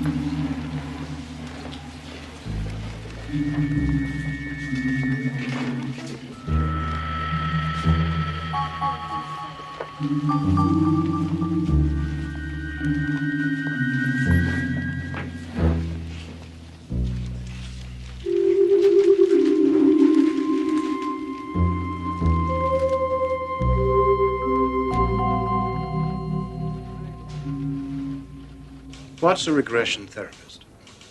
It's nothing. I don't think it matters anymore. Relationship counselor, self-help instructor, 2 years as head of a crisis counseling unit. You have a high priority on helping others, an admirable quality. I see you didn't list anything from your previous life. I didn't know that you could. It helps, particularly when you've developed no skills in this life. Now, if we can just run through the jobs you had in your last 3 or 4 lifetimes, starting with the most recent. We won't go back more than a couple of 100 years. There's not much call for blacksmiths.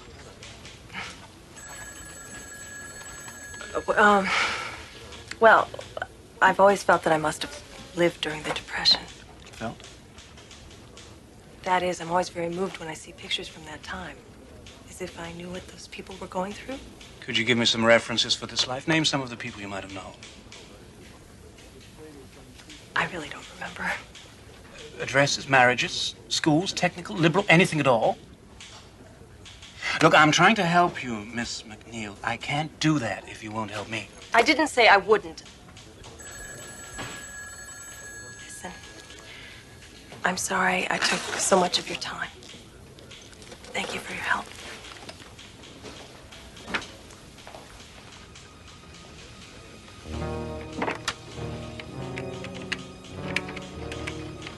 Sinclair here.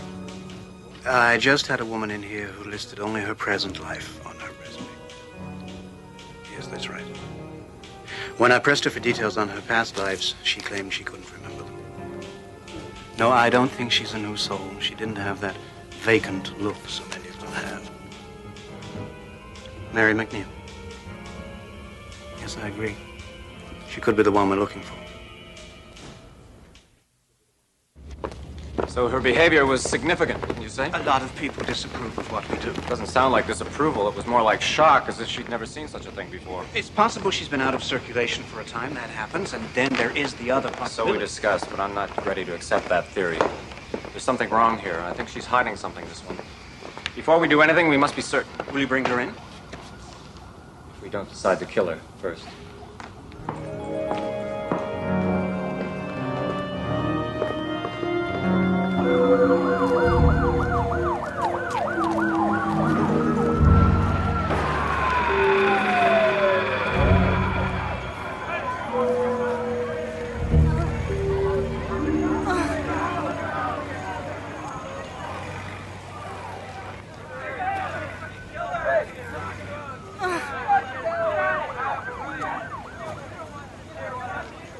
Miss? Miss, are you okay? Go away. Let me die in peace. I'll go get help. No. No. You know the law. Anybody who wants to die can die. It's my right, and you can't take it away. I've chosen exposure, malnutrition, sleeping pills. It's a lot cleaner than a bullet, isn't it? Guns scare me. A lot of things scare me. Why in God's name do you want to die? In my last life, I had a nice job, a nice family. People liked me. Can you imagine that? But now look at me. Look at me. Look at this body I was born in. I have tried everything, and nothing works. I'm going to start over. I'd like to go to sleep. No. What do you care? I care plenty. Not because of what you look like or who you are, but because you're needed in this lifetime. Surrendering is wrong. You're needed in the here and now, not in your next lifetime. Nobody needs me. I need you. It seems I don't have anyone or anything. Maybe we could start over together. Can you give me that chance? Can you give me that much?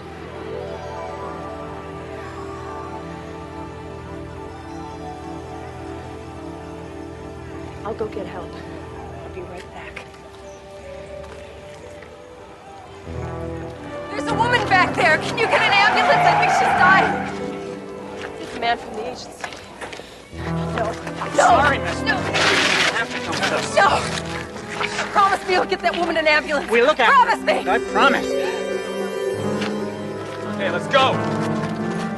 What about the woman? What about her? I made a promise. Get her an ambulance.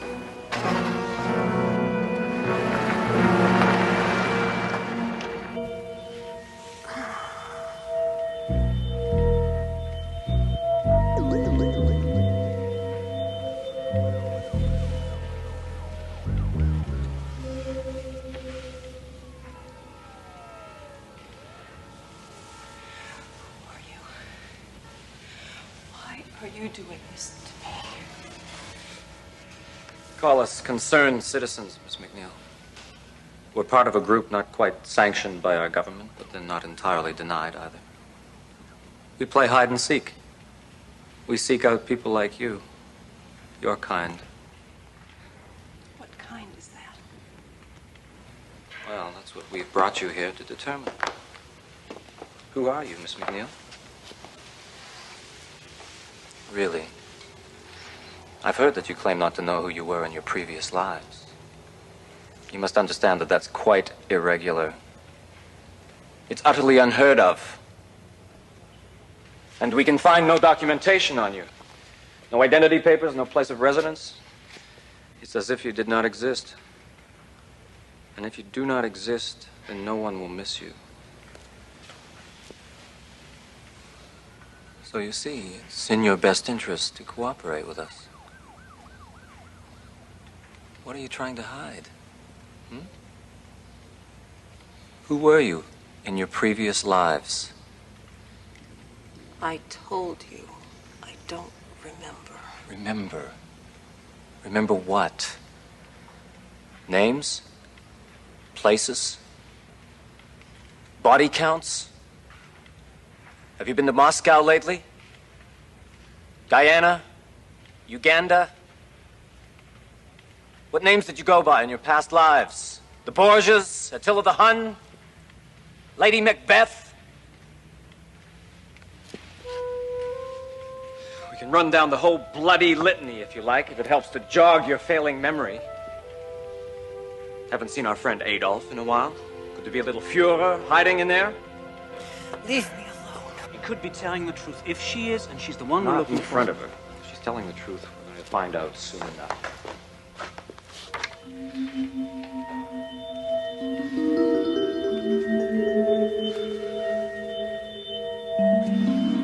And when we went to Daddy's funeral, Mommy said we should be brave. I wore my new blue dress, and I read a poem that I wrote myself.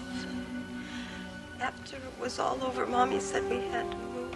Earlier. But I didn't want to. Go earlier. I don't know. Who were you? I don't remember.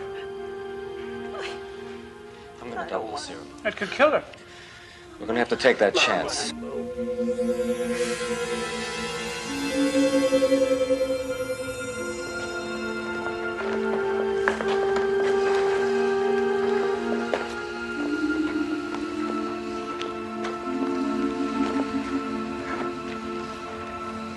Welcome back, Miss McNeil.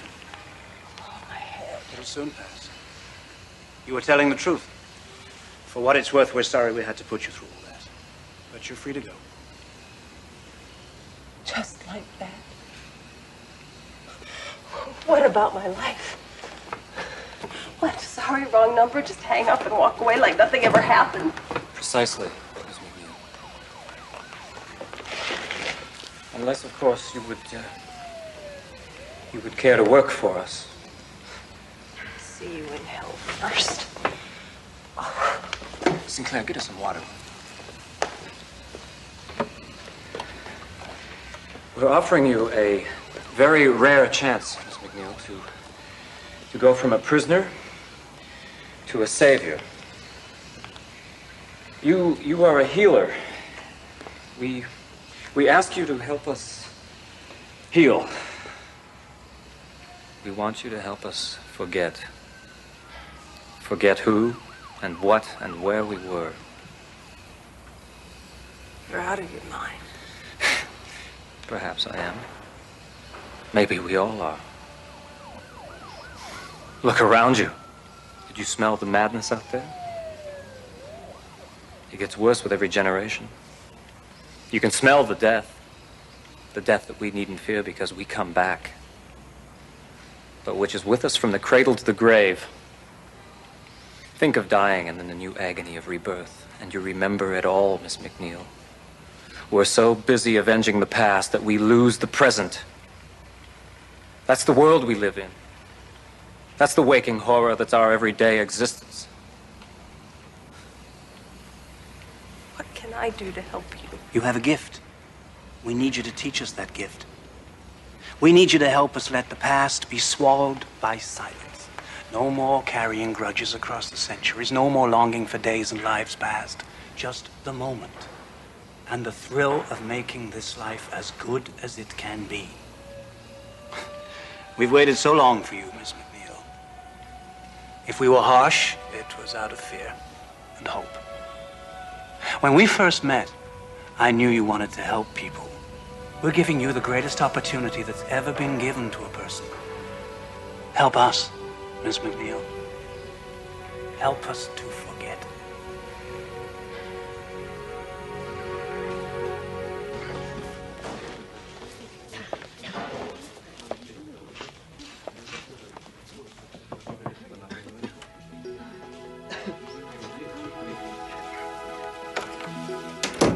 Your name is Ruth Warden. That is the only name that you will remember. Let the memories of your past lives fade. When you awaken, you will remember only that you are Ruth Warden, and you will begin your life with a fresh start. Mary McNeil, who set out on a voyage of discovery that brought her home again by a most curious route, now appointed guardian of doors best kept sealed in the mirror, mirror world of the Twilight Zone.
Keep them.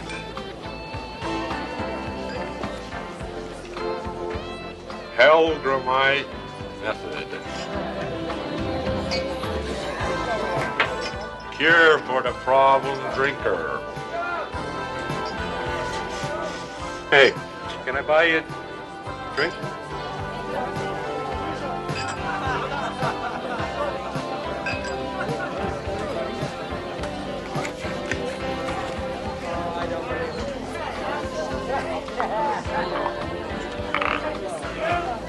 Weird. Another one, Timmy. Your pizza's getting cold.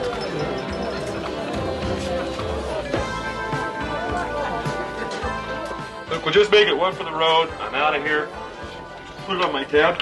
You were that one before.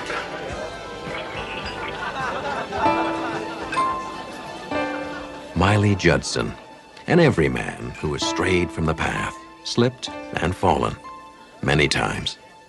A man who seeks solace from his problems at the bottom of a glass. A good man at war with himself, slowly drowning in alcohol, swallow by swallow, pulled down by the insidious undertow of an endless ocean of booze, helpless to stop doing the one thing he does better than anything else: drink. Hey, rise and shine.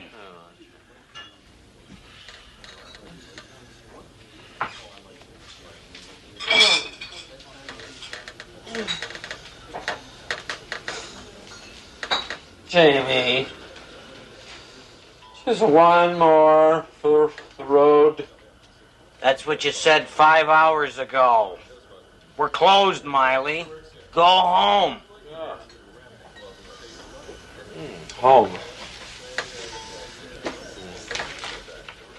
I gotta go home.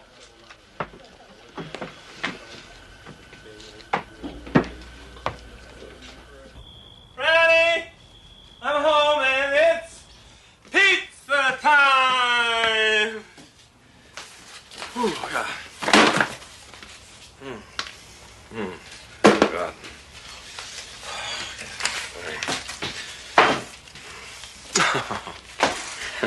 Hi. I'm sorry, honey. I know you're hungry.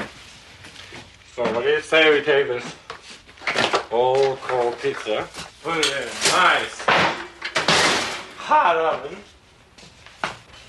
Do you have any idea what time it is? Daddy. Come here. You hit the trail, kiddo. You got school tomorrow.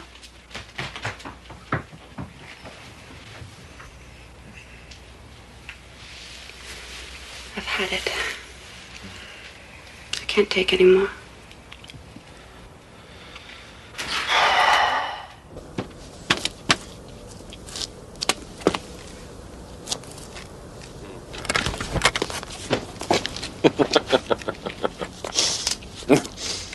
Dr.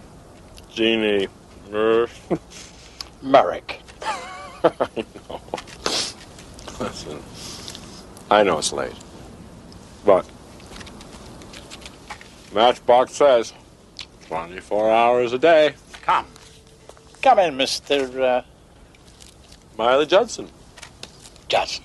Come in, Mr. Judson. I'm used to my patients dropping in at odd hours.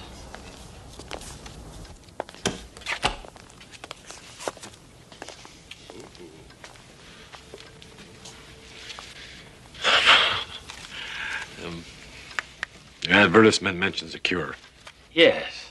The Helgramite method. Go ahead. Help yourself. You want one? No, thank you. Now, I'll need some information. Information? What kind of information? Just tell me a little bit about yourself.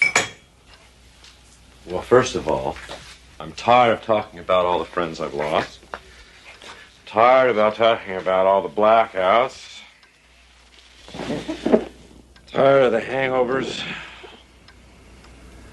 Look, I know I got a problem. I'm an alcoholic. I guess the bottom line is, what can you do about it? Have you tried to quit? Oh, 1,000 times. Tried everything. Shrinks. Aversion therapy. Nothing lasts more than 2 or 3 months. Because I love this stuff. I hate this stuff. I understand. And I can help. I've yet to encounter a case that's beyond my help. The Helgramite method is unique. Well, what are you going to do? It's the first step in your treatment. Pretty. Ooh, let's see. Nice one.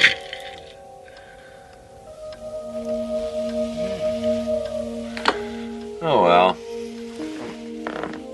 What the hell? What have I got to lose? You're quite sure you want to quit drinking? I want you to understand that with this method, there's no turning back. Things couldn't get much worse.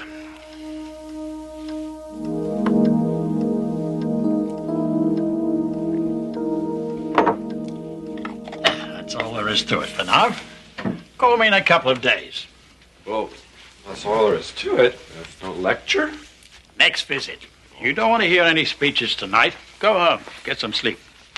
What do I owe you? The initial consultation is free. We'll discuss payment later if you decide to continue. Oh, hell, I'll give it a shot. I'm certain you will, Mr. Judson. Oh, how about one for the road? No, just kidding.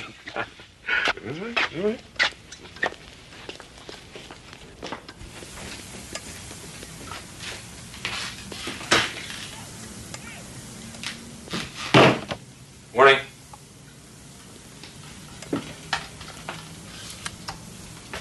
Really tied one on last night, sorry. Is that the best you can do?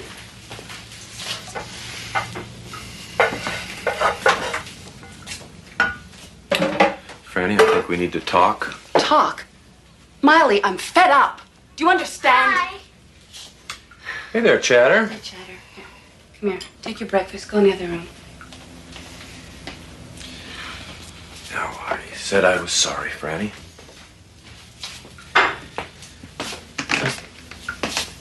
We'll talk tonight.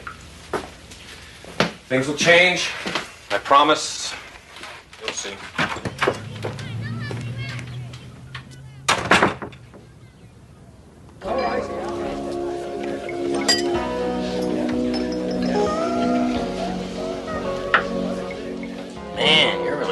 way. Watering the stuff down, Jamie? This stuff's got no kick at all. Give me a whiskey, will you? Make it a double.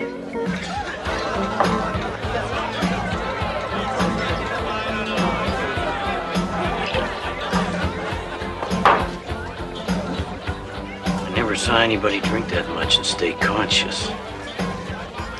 I don't feel a thing. This is nuts.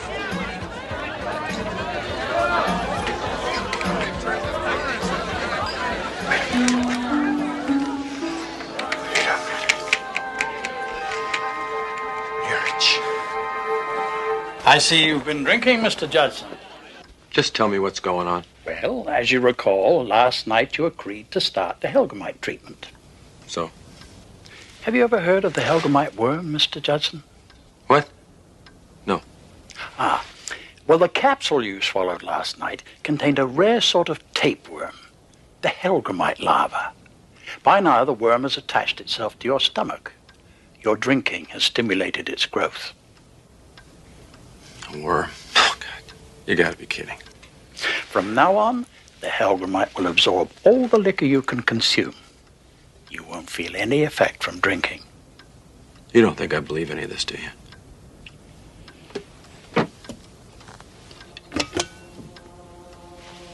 Seeing is believing.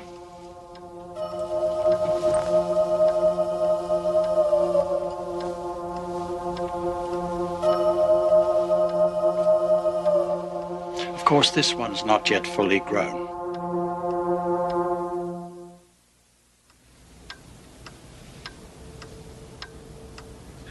You put one of those things in me? The pleasure of alcohol is over for you. No more buzz, Mr. Judson. No matter how much you drink, the worm will never be satisfied. And if ever you stop drinking, the pain will be excruciating. How could you do this to me? You did it to yourself. Oh, I've got to get rid of it! You can't! A worm is no part of you. There's got to be something I can do. There is. What? Starve it into dormancy. How? Stop drinking. Stop drinking. I stop drinking, I can stop it. It's dangerous. You might not live through it. And even if you succeed, the worm will always be waiting for you to drink again. Every time the Helgamite is wakened from its dormant state, it comes back stronger. Oh! Eventually, strong enough to kill you. I think the Helgamite is getting thirsty, Mr. Judson. Would you care for a drink to ease the pain? Or have you got the guts to stop?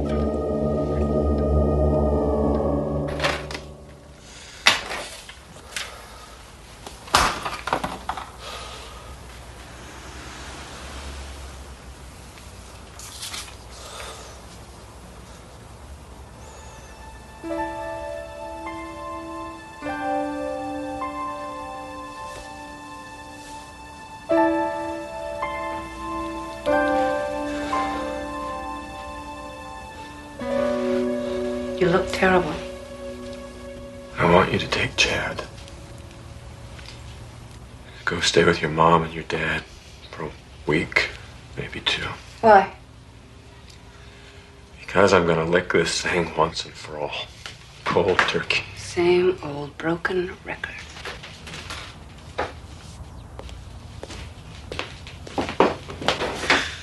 I know you don't believe me, but this time is different. Franny, give me one last chance. Miley. Please, I can do it. What makes you think that this time is going to be any different? It has to be.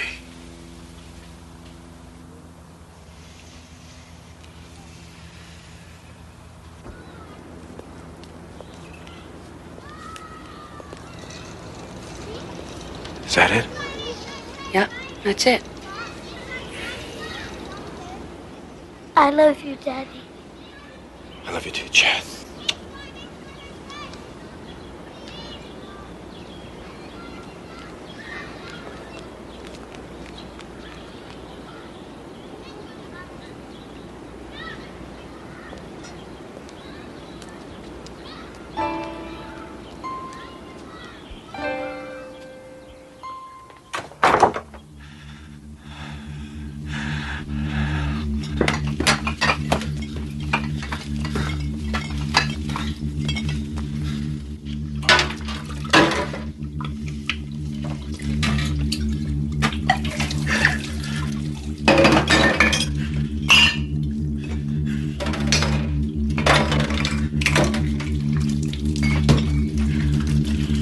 Hello?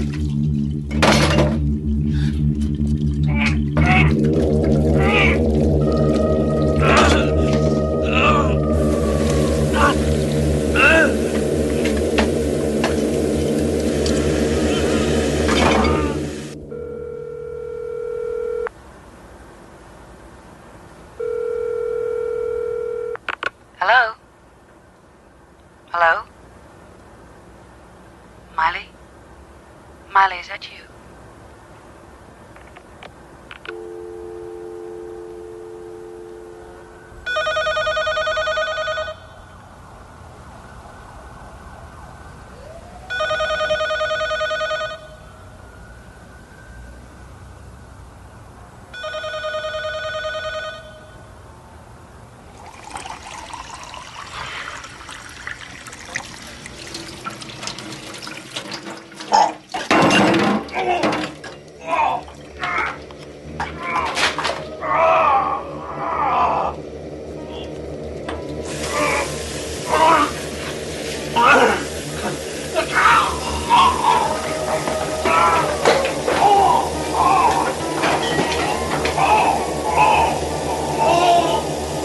Oh, why did you do this to me?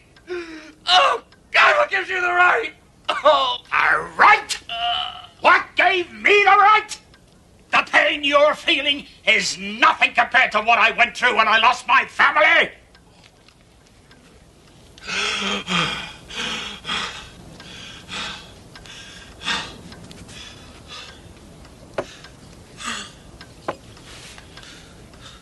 The man had been drinking.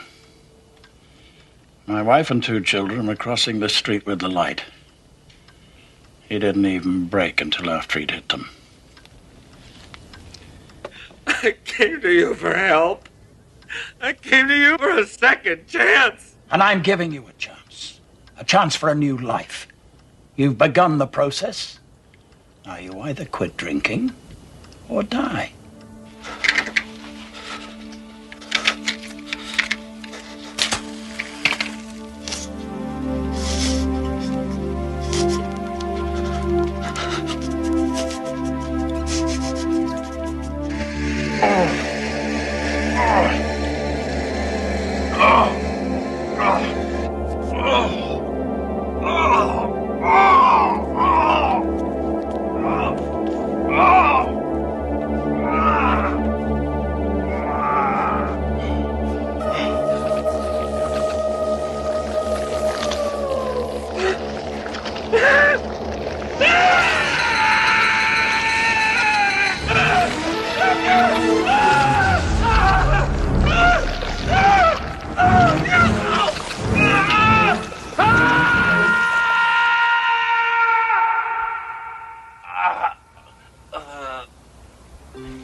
Are you sick again, Daddy?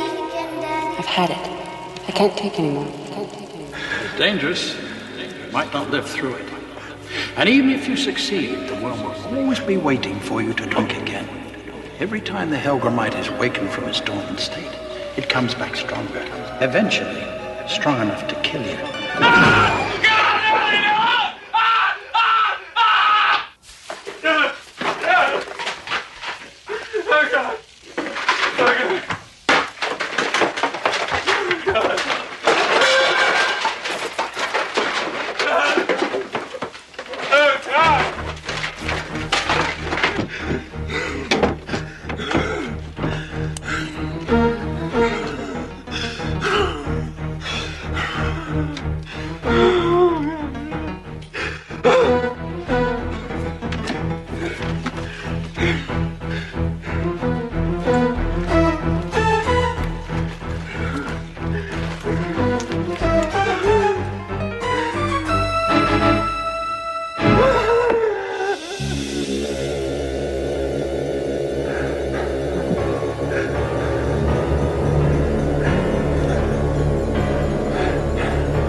Thanks. Keep them. Might need them. Miley, where you been keeping yourself? You on the wagon again? Saw to square my tab. Thanks. How about a drink? It's on the house. Gotta run. See you around. Miley Judson happened upon the simple discovery that there is no surefire cure, no quick fix, no shortcut to either sobriety or peace of mind. Some people achieve it through an individual act of will. Others find strength in numbers. What Miley Judson needed was a little something extra, something that could only be found in the Twilight Zone.